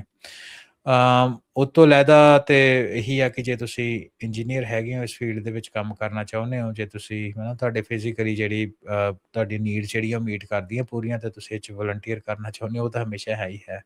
ਤੇ ਤੀਸਰੀ ਚੀਜ਼ ਇਹ ਆ ਕਿ ਜੇ ਤੁਸੀਂ ਕੁਛ ਉਸ ਕੰਪਿਊਟ ਦੇ ਵਿੱਚ by the end of the day Rajkaran it comes down to resources, ਪੈਸੇ ਤੇ ਕਮਿਟਮੈਂਟ ਦੀ ਗੱਲ ਹੀ ਆ। ਇਹ ਕੋਈ ਕੰਮ ਉਦਾਂ ਜੇ ਦੇਖਿਆ ਜਾਵੇ ਕੌਮ ਕੋ ਕੋਈ ਘਾਟ ਨਹੀਂ ਆ ਰਿਸੋਰਸਿਸ ਦੀ, ਹਾਂਜੀ ਲਾਇਆ ਜਾ ਸਕਦਾ। ਹਾਂਜੀ, ਘਾਟ ਤਾਂ ਰਾਜਕਰਨ ਨਹੀਂ ਹੈਗੀ, ਪਰ ਅਨਫੋਰਚੂਨੇਟ ਗੱਲ ਇਹ ਤੇ ਹੀ ਹੈ ਨਾ, ਜਿੱਦਾਂ ਪਹਿਲੇ ਗੱਲ ਕੀਤੀ, ਨਹੀਂ ਵਿਲ ਪਾਵਰ ਦੀ ਵੀ ਕੋਈ ਕਮੀ ਨਹੀਂ ਆ, ਪਰ ਸਾਧਨ ਲਾਉਣੇ ਕਿਹੜੇ ਪਾਸੇ ਆ ਉਹਦੀ ਖਾਸੀ ਕਮੀ ਹੈ ਨਾ, ਉਹਦੀ ਇੱਕ ਸਟ੍ਰੀਮ ਲਾਈਨਿੰਗ ਨਹੀਂ ਹੈਗੀ। ਮੈਂ ਦੇਖਦਾ ਕਿ ਆਪਣੇ ਕਿੰਨੇ ਜ਼ਿਆਦਾ ਰਾਏ ਨਹੀਂ ਬਣਦੀ, ਸਾਂਝੀ ਰਾਏ ਨਹੀਂ ਬਣ ਪਾ ਰਹੀ ਹੈ। ਹਾਂਜੀ, ਸੋ ਲੋਕੀ ਵੈਲਿਊ ਨਹੀਂ ਦੇਖਦੇ ਉਸ ਚੀਜ਼ ਦੇ ਵਿੱਚ, ਲੌਂਗ ਟਰਮ ਨਹੀਂ ਸੋਚ ਨਹੀਂ ਰਹੇ। ਮਿਸਾਲ ਦੇ ਤੌਰ ਦੇ ਉੱਤੇ ਆਪਾਂ ਕਿੰਨਾ ਜ਼ਿਆਦਾ ਜਿਹੜਾ ਪੈਸਾ ਵਾ ਹੈ ਨਾ, ਤੁਸੀਂ ਪਿਛਲੀ ਇਲੈਕਸ਼ਨ ਦੇਖੀ ਆ ਪੰਜਾਬ ਦੀ, ਉਹਦੇ ਵਿੱਚ ਕਿੰਨਾ ਜ਼ਿਆਦਾ ਪੈਸਾ ਜਿਹੜਾ ਇੱਧਰੋਂ ਬਾਹਰੋਂ ਗਿਆ ਖਰਚ ਹੋਣ ਦੇ ਵਿੱਚ, ਉਹਦੇ ਨਾਲ ਕਾਫੀ ਕੁਛ ਆਪਣਾ ਜਿਹੜਾ ਇੱਥੇ ਬਣ ਸਕਦਾ ਸੀ। ਆਪਾਂ ਰਲ ਮਿਲ ਕੇ ਸੰਵਾਦ ਜਿਹੜਾ ਆਪਣੀ ਕਮਿਊਨਿਟੀ ਵਿੱਚ ਕੰਪੈਰੀਟਿਵਲੀ ਘੱਟ ਆ, ਉਹਦੇ ਕਰਕੇ ਆਪਣੀ ਪ੍ਰਾਇੋਰਟੀਜ਼ ਕੀ ਆ ਕਮਿਊਨਿਟੀ ਦੀਆਂ, ਉਹਦੀ ਆਪਾਂ ਨੂੰ ਇੱਕ ਸਮੱਸਿਆ ਆ ਰਹੀ ਆ। ਤੇ ਆਸਮੀਤ ਤੇ ਮੈਂ ਤੇ ਹੋਪਫੁਲੀ ਰਹਿਣਾ ਕਿ ਇਹਦੇ ਬਾਰੇ ਜਿਹੜੀ ਗੱਲਬਾਤ ਆ, ਜਦੋਂ ਇਹ ਸਾਰੀਆਂ ਗੱਲਾਂ ਬਾਤਾਂ ਰਾਜਕਰਨ ਆਇਡੈਂਟੀਫਾਈ ਕਿੱਦਾਂ ਹੁੰਦੀਆਂ, ਜਦੋਂ ਅਸੀਂ ਰਲ ਮਿਲ ਕੇ ਸੰਵਾਦ ਕਰਦੇ ਹਾਂ, ਆਪਣੀ ਰਿਐਲਿਟੀ ਦੇਖਦੇ, ਰਿਐਲਿਟੀ ਚੈੱਕ ਕਰਦੇ ਹਾਂ ਵੀ ਸਾਡੇ ਆਸੇ ਪਾਸੇ ਕੀ ਆ, ਹੈ ਨਾ, ਕੀ ਚੱਲ ਰਿਹਾ, ਆਪਾਂ ਨੂੰ ਪ੍ਰੋਬਲਮਸ ਕੀ ਆ ਰਹੀਆਂ, ਉਹਦੇ ਬਾਰੇ ਗੱਲਬਾਤ ਕਰਕੇ ਜਦੋਂ ਚਾਰ ਬੰਦੇ ਫਿਰ ਇਕੱਠੇ ਬੈਠਦੇ ਆ, ਉਹਦੇ 'ਚ ਕੋਈ ਨਾ ਕੋਈ ਹੱਲ ਨਿਕਲ ਆਉਂਦਾ। ਤੇ ਹੱਲ ਜਿਹੜੇ ਕਈ ਲੋਕਲਾਈਜ਼ਡ ਹੁੰਦੇ ਆ, ਕੋਈ ਕਲਸਟਰ ਬੇਸਡ ਹੁੰਦੇ ਆ, ਕੋਈ ਨੈਸ਼ਨਲ ਲੈਵਲ ਦੇ ਹੁੰਦੇ ਆ, ਪਰ ਇਹ ਸਾਰੇ ਆਰਗੇਨਾਈਜੇਸ਼ਨ ਜਥੇਬੰਦੀ ਦੇ ਵਿੱਚ ਆਉਂਦੇ ਆ। ਤੇ ਉਹਦੇ ਵਿੱਚ ਫਿਰ ਅਗੇਨ ਜਿਹੜੀ ਤੁਸੀਂ ਹੁਣੇ ਗੱਲ ਕੀਤੀ 2016 ਦੀ ਕੋਰਟ ਦੇ ਵਿੱਚ, ਕਿ ਨਾਨ ਸਟੇਟ ਐਕਟਰ ਜਾਂ ਸਟੇਟ ਐਕਟਰ ਵੀ ਬਹੁਤ ਇੱਦਾਂ ਦੇ ਬੈਠੇ ਆ ਜਿਨ੍ਹਾਂ ਲੋਕਾਂ ਨੂੰ ਲਗਾਤਾਰ ਸੋਸ਼ਲ ਮੀਡੀਆ ਦੇ ਰਾਹੀਂ ਇੰਗੇਜ ਕਰਕੇ ਡਰੇਨ ਕਰਨਾ, ਉਹਨਾਂ ਦੇ ਜਿੰਨੇ ਸਾਧਨ ਉਹਨਾਂ ਨੂੰ ਡਰੇਨ ਕਰਨਾ, ਥਕਾਉਣਾ ਉਹਨਾਂ ਦੇ ਦਿਮਾਗ ਨੂੰ, ਤਾਂ ਕਿ ਉਹ ਜਿਹੜੇ ਕੰਮ ਸਹੀ ਟਾਸਕ ਆ ਜਿਨ੍ਹਾਂ ਨੇ that's gonna make a difference, ਉਹਦੇ ਉੱਤੇ ਫੋਕਸ ਨਾ ਕਰ ਸਕਣ। ਜੀ, ਬ੍ਰੇਕ ਲੈਣੇ ਆਪਾਂ, ਬ੍ਰੇਕ ਤੋਂ ਬਾਅਦ ਗੱਲਬਾਤ ਨੂੰ ਆਪਾਂ ਜਾਰੀ ਰੱਖਾਂਗੇ ਪ੍ਰੋਗਰਾਮ ਪੰਜਾਬੀ ਟੈਕ ਟਾਕ ਦੇ ਵਿੱਚ। ਮਿਲਦੇ ਹਾਂ ਕਮਰਸ਼ੀਅਲ ਬ੍ਰੇਕ ਤੋਂ ਬਾਅਦ ਜੀ। Punjabi radio USA, Punjabi TV USA ਦੇ ਉੱਤੇ ਆਪ ਸਭ ਦਾ ਇੱਕ ਵਾਰੀ ਫੇਰ ਸਵਾਗਤ ਹੈ। Program Punjabi tech talk break ਤੋਂ ਬਾਅਦ ਜੁੜ ਚੁੱਕੇ ਨੇ ਇੱਕ ਵਾਰੀ ਫੇਰ ਮੇਰੇ ਨਾਲ ਹਰਵਿੰਦਰ ਸਿੰਘ ਕੰਗ। ਹਰਵਿੰਦਰ ਜੀ, ਆਇਆਂ ਨੂੰ ਇੱਕ ਵਾਰੀ ਫੇਰ ਸਵਾਗਤ ਹੈ, ਸਤਿ ਸ਼੍ਰੀ ਅਕਾਲ। ਸਤਿ ਸ਼੍ਰੀ ਅਕਾਲ, ਧੰਨਵਾਦ ਰਾਜਕਨ। ਅਗਲੀਆਂ ਜਿਹੜੀਆਂ ਗੱਲਾਂ ਟੈਕਨੋਲੋਜੀ ਦੀ ਦੁਨੀਆ ਦੀਆਂ ਉਹ ਆਪਾਂ ਕਰਦੇ ਹਾਂ। 2026 ਦੇ ਵਿੱਚ 2.5 ਟ੍ਰਿਲੀਅਨ ਡਾਲਰ ਦੀ ਸਪੈਂਡਿੰਗ AI ਦੇ ਉੱਤੇ, ਤੇ ਇਹ 2027 ਚ ਵੱਧ ਕੇ 3.3 ਟ੍ਰਿਲੀਅਨ ਤੱਕ ਜਿਹੜੀ ਉਹ ਪਹੁੰਚ ਜਾਣੀ ਆ। ਪੈਸੇ ਪਾਣੀ ਵਾਂਗ ਪੈਸਾ ਵਹਾ ਹੋ ਰਿਹਾ AI ਦੇ ਉੱਤੇ। ਹਾਂਜੀ, ਕੋਈ ਦੋ ਰਾਵਾਂ ਨਹੀਂ, ਆਪਾਂ ਜੇ ਦੇਖ ਹੀ ਰਹੇ ਹਾਂ, ਪਰ ਜਿਹੜੀ ਇੱਥੇ ਗੱਲ ਕਰਨੇ ਵਾਲੀ ਉਹ ਹੈਗੀ ਕਿ ਨੰਬਰਸ, ਟ੍ਰਿਲੀਅਨਸ ਆਫ ਡਾਲਰ। ਜਦੋਂ ਆਪਾਂ ਗੱਲ ਪਹਿਲਾਂ ਬਿਲੀਅਨਸ ਤੋਂ ਸ਼ੁਰੂ ਹੋਈ, ਫਿਰ ਹੰਡਰਡਸ ਆਫ ਬਿਲੀਅਨ ਤੇ ਗਈ, ਤੇ ਹੁਣ ਗੱਲ ਟ੍ਰਿਲੀਅਨਸ ਤੇ ਪਹੁੰਚ ਗਈ। ਸੋ 2026 ਦੇ ਵਿੱਚ ਇਹ ਮੰਨਿਆ ਜਾ ਰਿਹਾ ਰਾਜਕਰਨ ਕਿ 2.5 ਟ੍ਰਿਲੀਅਨ ਡਾਲਰ ਜਿਹੜਾ AI ਦੀ ਸਪੈਂਡਿੰਗ ਉੱਤੇ ਜਾਊਗਾ, ਜਿਹੜਾ ਕਿ 2027 ਵਿੱਚ ਵੱਧ ਕੇ 3.33 ਟ੍ਰਿਲੀਅਨ ਦੇ ਉੱਤੇ ਪਹੁੰਚੂਗਾ ਜੀ। ਸੋ ਇੱਕ ਮੈਸਿਵ ਸ਼ਿਫਟ ਹੈਗਾ ਹਰ ਇੱਕ ਕੰਪਨੀ ਦੇ ਵਿੱਚ। ਇਹ 'ਚ ਕੋਈ ਦੋ ਰਾਵਾਂ ਨਹੀਂ ਵੀ ਹਰ ਜਗ੍ਹਾ AI ਜਿਹੜੀ ਉਹ ਆ ਰਹੀ ਹੈ। ਪਰ ਜਿਹੜੀ ਤੁਸੀਂ ਗੱਲ ਕਹਿੰਦੇ ਹੁੰਦੇ ਕਿ ਆਲਵੇਜ਼ ਫੋਲੋ ਦਾ ਮਨੀ, ਤੇ ਇਹਦੇ 'ਚ ਮਨੀ ਨੂੰ ਫੋਲੋ ਕਰਨ ਵਾਲੀ ਗੱਲ ਹੀ ਆ ਤੇ ਲੋਕਾਂ ਨੂੰ ਉਹਦੇ ਵਿੱਚ ਜਿਹੜੇ ਕੋਈ ਇੰਨਾ ਸਪੈਂਡ ਕਰ ਰਹੀਆਂ ਕੰਪਨੀਆਂ, ਤੇ ਉਹਨਾਂ ਨੂੰ ਉੱਥੋਂ ਆਊਟਪੁੱਟ ਜਿਹੜੀ ਆ over the period of time ਮਿਲਣ ਦੀ ਆਸ ਆ, ਤਾਂ ਹੀ ਕਰਕੇ ਉਹ ਸਪੈਂਡ ਕਰ ਰਹੀਆਂ ਇੰਨਾ ਜ਼ਿਆਦਾ। ਸੋ ਉਹਦੇ ਤੋਂ ਵੀ ਆਪਾਂ ਕਾਫੀ ਜਿਹੜੇ ਅੰਦਾਜ਼ੇ ਲਾਏ ਜਾ ਸਕਦੇ ਆ, ਹੈ ਨਾ। ਤੇ ਪਰ ਇਹ ਨਾਲ ਦੀ ਨਾਲ ਮਾਰਕੀਟ ਦੇ ਵਿੱਚ ਇਹ ਵੀ ਕੁਝ ਚੱਲ ਰਿਹਾ ਵੀ ਇੱਕ ਬਬਲ ਆ AI ਦਾ, ਇਹਨੇ .com ਵਾਂਗੂ ਬਰਸਟ ਹੋ ਜਾਣਾ, ਹੈ ਨਾ। 2025 ਦੇ ਵਿੱਚ ਵੀ ਥਰੂ ਆਊਟ ਇਹੀ ਕਨਵਰਸੇਸ਼ਨ ਸ਼ੁਰੂਆਤ ਤੋਂ ਲੈ ਕੇ ਐਂਡ ਤੱਕ ਇਹ ਚੱਲਦੀ ਰਹੀ ਕਿ ਅਸੀਂ ਆਲਰੇਡੀ ਬਬਲ ਦੇ ਵਿੱਚ ਆ, ਬਬਲ ਨੇ ਕਿਸੇ ਟਾਈਮ ਵੀ ਫਟ ਜਾਣਾ, AI ਦੇ ਵਾਂਗੂ ਹੋ ਜਾਊਗਾ। ਤੇ ਇਹ ਗੱਲਾਂ ਬਾਤਾਂ ਹੁਣ ਵੀ ਚੱਲਦੀਆਂ ਪਈਆਂ। 2026 ਦੇ ਆਪਾਂ 15 ਦਿਨ ਆਲਮੋਸਟ, ਪਹਿਲਾ ਜਿਹੜਾ ਮਹੀਨਾ ਉਹਦੇ 15 ਦਿਨ, ਅੱਧਾ ਮਹੀਨਾ ਪਹਿਲਾਂ ਨਿਕਲ ਗਿਆ, ਉਹਦੇ ਵਿੱਚ ਵੀ ਜਿਹੜੀ ਮਨੀ ਆ ਉਹ ਲਗਾਤਾਰ ਪੋਰ ਜਿਹੜੀ ਆ ਹੁੰਦੀ ਜਾ ਰਹੀ ਆ, ਹੈ ਨਾ। ਸੋ ਫਾਰ 15 ਦਿਨਾਂ ਵਿੱਚ ਉਹਦੇ ਵਿੱਚ ਕੋਈ ਸਲੋਨੈਸ ਨਹੀਂ ਹੈਗੀ, ਜਿਹਦੇ ਵਿੱਚ ਇਹ ਜ਼ਿਆਦਾ ਜਿਹੜੇ ਪੈਸੇ ਜਿਹੜੇ ਸਪੈਂਡ ਹੋ ਰਹੇ ਆ ਨਾ, ਇਹ ਟ੍ਰਿਲੀਅਨਸ ਆਫ ਡਾਲਰ, ਉਹਦੇ ਵਿੱਚ ਸਭ ਤੋਂ ਵੱਡਾ ਜਿਹੜਾ ਉਹ AI ਇਨਫਰਾਸਟ੍ਰਕਚਰ ਦੇ ਉੱਤੇ ਆ।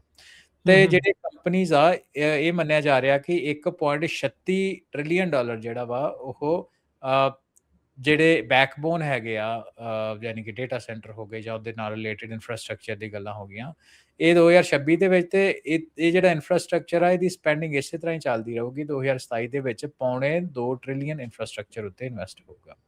ਆਪਾਂ ਗੱਲ ਪਿੱਛੇ ਕਰਕੇ ਹਟੇ ਹਾਂ ਕਿ ਆਪਣੇ ਪਿਛਲੇ ਟਾਕ ਸ਼ੋਜ਼ ਦੇ ਵਿੱਚ ਕਿ ਵਾਸ਼ਿੰਗਟਨ DC ਦੇ ਵਿੱਚ ਜਿਹੜਾ GTC ਇਵੈਂਟ ਹੋਇਆ ਸੀ, ਉਹਦੇ ਵਿੱਚ NVIDIA ਦੇ ਜਿਹੜੇ CEO ਆ ਜੈਨਸਨ ਹੁਆਂਗ, ਉਹਨਾਂ ਇਹ ਕਿਹਾ ਕਿ ਆਪਾਂ ਜਿਹੜੇ ਇਕੱਲੇ GPUs ਜਿਹੜੇ ਇਹਨਾਂ ਦੇ ਜਨਰਲ ਪ੍ਰੋਸੈਸਿੰਗ ਜਿਹੜੇ ਯੂਨਿਟਸ ਆ, ਉਹ 2026 ਦੇ ਵਿੱਚ 500 ਬਿਲੀਅਨ ਡਾਲਰ ਦੇ ਤਾਂ ਉਹੀ ਦੇ ਵੇਚਣੇ ਆ।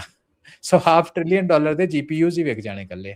ਇਸੇ ਤਰ੍ਹਾਂ AMD ਦੇ ਜਿਹੜੇ ਐਡਵਾਂਸ ਮਾਈਕਰੋ ਡਿਵਾਈਸਿਸ, ਉਹ ਵੀ ਇੱਕ ਚਿਪ ਮੈਨੂਫੈਕਚਰਰ ਆ, ਉਹਨਾਂ ਕਿਹਾ ਕਿ ਕੰਪਨੀ ਦੇ ਫਾਈਨੈਂਸ਼ੀਅਲ ਡੇ ਜਿਹੜਾ ਨਵੰਬਰ ਦੇ ਵਿੱਚ, ਉਹਨਾਂ ਕਿਹਾ ਸੀ ਅਸੀਂ ਡੇਟਾ ਸੈਂਟਰ ਮਾਰਕੀਟ ਕੱਲੀ ਨੂੰ ਦੀ ਆਪਾਂ ਗੱਲ ਕਰੀਏ ਤੇ 2030 ਦੇ ਵਿੱਚ ਜਿਹੜੇ ਉਹਨਾਂ ਦੇ ਆਪਣੇ ਅੰਦਾਜ਼ੇ ਐਸਟੀਮੇਟ ਆ, ਉਹ 1 ਟ੍ਰਿਲੀਅਨ ਦੀ ਹੋ ਜਾਏਗੀ ਕੱਲੀ ਜਿਹੜੀ ਮਾਰਕੀਟ ਹੈ ਨਾ।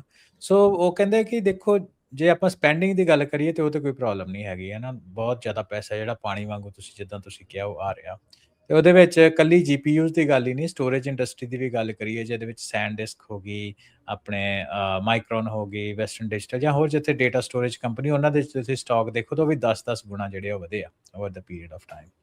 ਸੋ ਕੰਪਿਊਟ ਤੋਂ ਬਾਅਦ ਜਿਹੜੀ ਮੈਮਰੀ ਆ, that's a next big thing. ਅੱਜ ਕੱਲ੍ਹ ਜਿਹੜੀ ਰੈਮ ਦੀ ਸ਼ਾਰਟੇਜ ਆ ਉਹ ਕਾਫੀ ਚੱਲ ਰਹੀ ਆ, ਹੈ ਨਾ। ਉਹਦੇ ਕਰਕੇ ਜਿਹੜੀ ਮਾਈਕਰੋਨ ਵਰਗੀ ਕੰਪਨੀਜ਼ ਆ, ਉਹਨਾਂ ਨੇ ਕਾਫੀ ਜ਼ਿਆਦਾ ਉਹਨਾਂ ਨੂੰ ਬੈਨੀਫਿਟ ਹੋ ਰਿਹਾ, ਹੈ ਨਾ। ਉਹ ਐਕਸਪੈਂਸਿਵ ਵੀ ਹੋ ਰਹੀਆਂ, ਡਿਮਾਂਡ ਉਹਨਾਂ ਦੀ ਕਾਫੀ ਵੱਧ ਰਹੀ ਆ। ਸੋ ਇਹਦੇ ਤੋਂ ਤੁਸੀਂ ਇਹ ਹਿਸਾਬ ਲਾਓ, ਗੱਲਬਾਤ ਕਰਨ ਦਾ ਆਪਣਾ ਰਾਜਕਰਨ ਇੱਥੇ ਮਤਲਬ ਇਹ ਆ ਕਿ ਜੇ ਆਪਾਂ ਕਿਸੇ ਤਰੀਕੇ ਦੇ ਨਾਲ ਇਹ ਸੋਚੀਏ ਵੀ ਆਪਣਾ ਫਿਊਚਰ ਕਿਹੜੇ ਪਾਸੇ ਨੂੰ ਜਾ ਰਿਹਾ ਤੇ AI ਉਹਦੇ ਤੇ ਕਿੱਥੇ ਸਟੈਂਡ ਕਰਦੀ ਆ, just follow the numbers, follow the money. Trillions of dollar 2026 ਵਿੱਚ ਵੀ ਜਾਣਗੇ, ਤੇ ਇਹ ਜਿਹੜੀ ਗਿਣਤੀ ਆ, ਨੰਬਰਸ ਆ, ਇਹ 2027 ਵਿੱਚ ਵਧਣਗੇ। ਬਿਲਕੁਲ। ਸੋ ਇਹ ਸਾਰੀਆਂ ਚੀਜ਼ਾਂ ਜਿਹੜੀਆਂ ਉਹ ਚੱਲ ਰਹੀਆਂ, ਸੋ ਨਜ਼ਰ ਰੱਖਣੀ ਚਾਹੀਦੀ ਆਪਾਂ ਨੂੰ ਸਾਰਿਆਂ ਨੇ ਕੀ ਕੁਛ ਜਿਹੜਾ ਉਹ ਹੋ ਰਿਹਾ ਹੈਗਾ।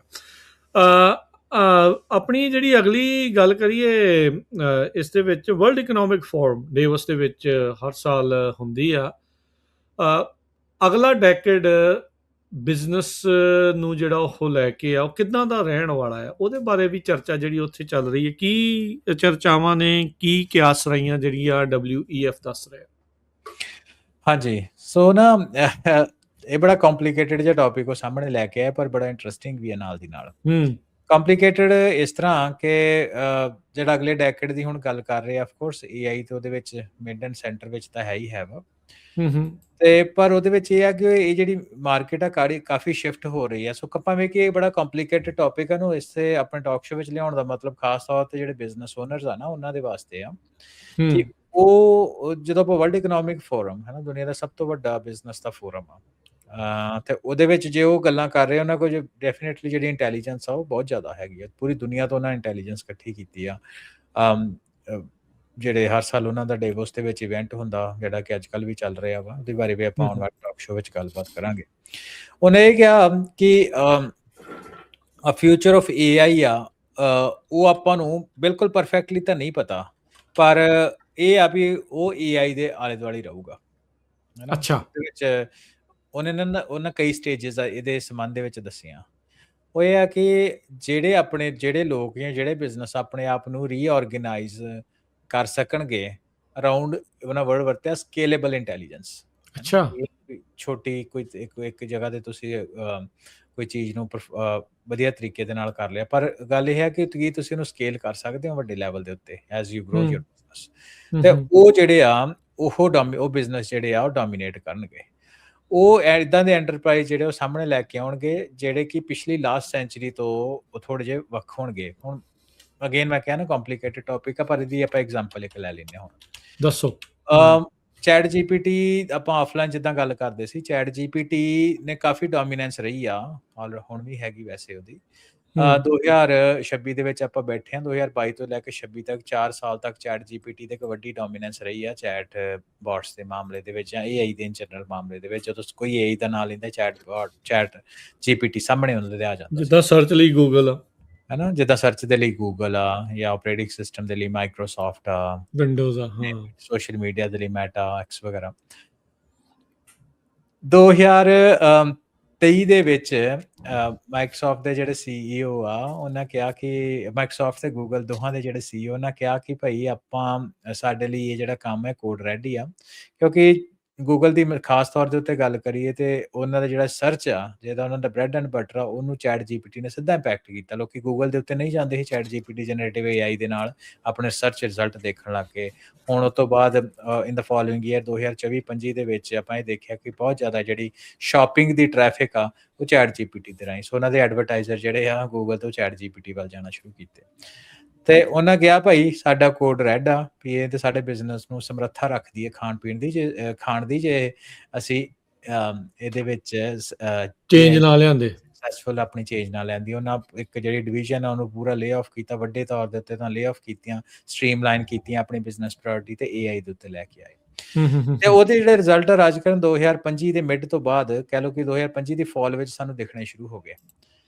ਤੇ ਹੁਣ ਜਿਹੜਾ ਜਦੋਂ 2025 ਦੀ ਫਾਲ ਆਈ ਆ, ਤੇ ਜਿਹੜੇ ਜੈਮਿਨਾਈ ਦੇ ਰਿਜ਼ਲਟਸ ਆ, ਹੈ ਨਾ, ਕਾਫੀ ਕੁਝ ਜਿਹੜੇ ਇਨੀਸ਼ੀਅਲੀ ਚੀਜ਼ਾਂ ਲੈ ਕੇ ਆਂਦੀਆਂ, ਇਮੇਜਸ ਬਣਾਉਣੇ ਸ਼ੁਰੂ ਕੀਤੀਆਂ ਜੈਮਿਨਾਈ ਨੇ, ਤੇ ਉਹ ਕਾਫੀ ਉਹਨਾਂ ਦਾ ਹਾਸਾ ਮਖੌਲ ਬਣਿਆ ਵੀ ਕਿੱਦਾਂ ਦੀ ਇਮੇਜਸ ਉਹਨਾਂ ਲੈ ਕੇ ਆਂਦੀਆਂ ਸਾਹਮਣੇ, ਹੈ ਨਾ। ਤੇ ਪਰ ਉਹਨਾਂ ਆਪਣੀ ਗਲਤੀਆਂ ਤੋਂ ਸਿੱਖਿਆ, ਆਪਣੇ ਆਪ ਨੂੰ ਆਰਗੇਨਾਈਜ਼ ਕੀਤਾ। ਜਿਹੜੀ ਮੈਂ ਹੁਣ ਵਰਲਡ ਇਕਨੋਮਿਕ ਫੋਰਮ ਵਾਲੀ ਗੱਲ ਦੇ ਉੱਤੇ ਆ ਰਿਹਾ ਕਿ those willing to reorganise around scalable intelligence will create enterprise fundamentally different from last century। ਇਹ ਜਿਹੜੀ ਇਹ ਥੀਮ ਆ ਇਹ ਗੱਲ ਦਾ ਵਰਲਡ ਇਕਨੋਮਿਕ ਫੋਰਮ ਦੀ ਗੱਲ ਦਾ। ਸੋ ਉਹਨਾਂ ਨੇ ਫਿਰ ਉਹ ਜਦੋਂ 2025 ਦੀ ਫਾਲ ਵਿੱਚ ਉਹਨਾਂ ਆਪਣੇ ਆਪ ਨੂੰ ਜੈਮਿਨਾਈ ਨੇ ਪ੍ਰੂਵ ਕਰਨਾ ਸ਼ੁਰੂ ਕੀਤਾ, ਤੇ ਫਿਰ ਚੈਟ GPT ਵਾਲੇ ਜਿਹੜੇ ਓਪਨ AI ਕਹਿੰਦੇ, ਸੈਮ ਐਲਟਮੈਨ ਕਹਿੰਦੇ, ਉਹ ਭਾਈ ਸਾਡੇ ਲਈ ਹੁਣ ਕੋਡ ਰੈਡ ਆ। ਸੋ ਹੁਣ ਮੈਂ ਆਪਣੇ ਪਰਸਨਲ ਐਕਸਪੀਰੀਅੰਸ ਤੋਂ ਇਹ ਦੱਸਦਾ, ਵਾਈਲ ਚੈਟ GPT ਜਿਹੜੀ ਉਹਦੀ ਡੋਮੀਨੈਂਸ ਅੱਜ ਵੀ ਐਗਜ਼ਿਸਟ ਕਰਦੀ ਆ, ਪਰ ਜੈਮਿਨਾਈ ਜਿਹੜੀ ਆ ਉਹ ਐਟ ਪਾਰ ਆ। ਖਾਸ ਤੌਰ ਦੇ ਉੱਤੇ ਜਿਹੜੇ ਸਾਡੇ ਵਰਗੇ ਲੋਕ ਆ, ਜਿਨ੍ਹਾਂ ਦੀ ਭਾਸ਼ਾ ਪੰਜਾਬੀ ਜਿਹੜੀ ਉਹਨੂੰ ਨੂੰ ਟੈਕਨੀਕਲ ਲੈਂਗੁਏਜ ਵਿੱਚ ਅਸੀਂ ਲੋ ਰਿਸੋਰਸ ਲੈਂਗੁਏਜ ਕਹਿੰਦੇ ਆ, ਉਹਦੇ ਵਿੱਚ ਵੀ ਕੰਟੈਕਸਟ ਨੂੰ ਸਮਝਣ ਦੇ ਵਾਸਤੇ ਚੈਟ GPT ਦੇ ਨਾਲੋਂ ਜੈਮਿਨਾਈ ਜਿਹੜਾ ਉਹ ਜ਼ਿਆਦਾ ਬੈਟਰ ਜੌਬ ਕਰਦਾ ਵਾ ਅੱਜ ਦੇ ਟਾਈਮ ਦੇ ਵਿੱਚ। ਮੈਂ ਆਪਣੇ ਤਜਰਬੇ ਤੋਂ ਦੇਖਿਆ, ਤੇ ਲਗਾਤਾਰ ਮੈਂ ਦੇਖ ਰਿਹਾ ਪਿਛਲੇ ਕੁਝ ਹਫ਼ਤਾਵਾਰੀ ਜਾਂ ਮੰਥਲੀ ਜਿਹੜੀ ਇੰਪਰੂਵਮੈਂਟ ਉਹ ਜੈਮਿਨਾਈ ਦੇ ਵਿੱਚ ਹੋ ਰਹੀ ਆ। ਸੋ ਇਹ ਐਗਜ਼ਾਮਪਲ ਤੋਂ ਇਹ ਸਾਰੀ ਗੱਲ ਨੂੰ ਸਮਝਿਆ ਜਾ ਸਕਦਾ। ਹੁਣ ਇਹ ਮਤਲਬ ਸਾਡੇ ਵਾਸਤੇ ਕੀ ਆ, ਹੈ ਨਾ, ਜਿਹੜੇ ਸਾਡੇ ਬਿਜ਼ਨਸ ਓਨਰ ਆ, ਆਪਣੇ ਭਾਈਚਾਰੇ ਦੇ ਲੋਕ ਜਾਂ ਆਪਣੀ ਕਮਿਊਨਿਟੀ ਦੇ ਲੋਕ, ਉਹਨਾਂ ਨੂੰ ਫਿਰ ਮੈਂ ਲਾਈਨ ਦੁਬਾਰਾ ਰਿਪੀਟ ਕਰ ਦਿਆਂ ਕਿ ਵਰਲਡ ਇਕਨੋਮਿਕ ਫੋਰਮ ਕਹਿੰਦਾ those who willing to reorganise around scalable intelligence will create enterprise fundamentally different from last century.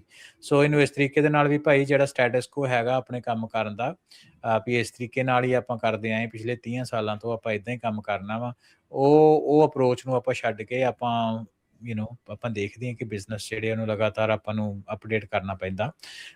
ਸੋ ਉਹਨੂੰ AI ਦੇ ਅਰਾਊਂਡ ਸਕੇਲੇਬਲ ਇੰਟੈਲੀਜੈਂਸ ਦੇ ਨਾਲ ਆਪਣੇ ਆਪ ਨੂੰ ਸਮਰੱਥ ਕਰੋ।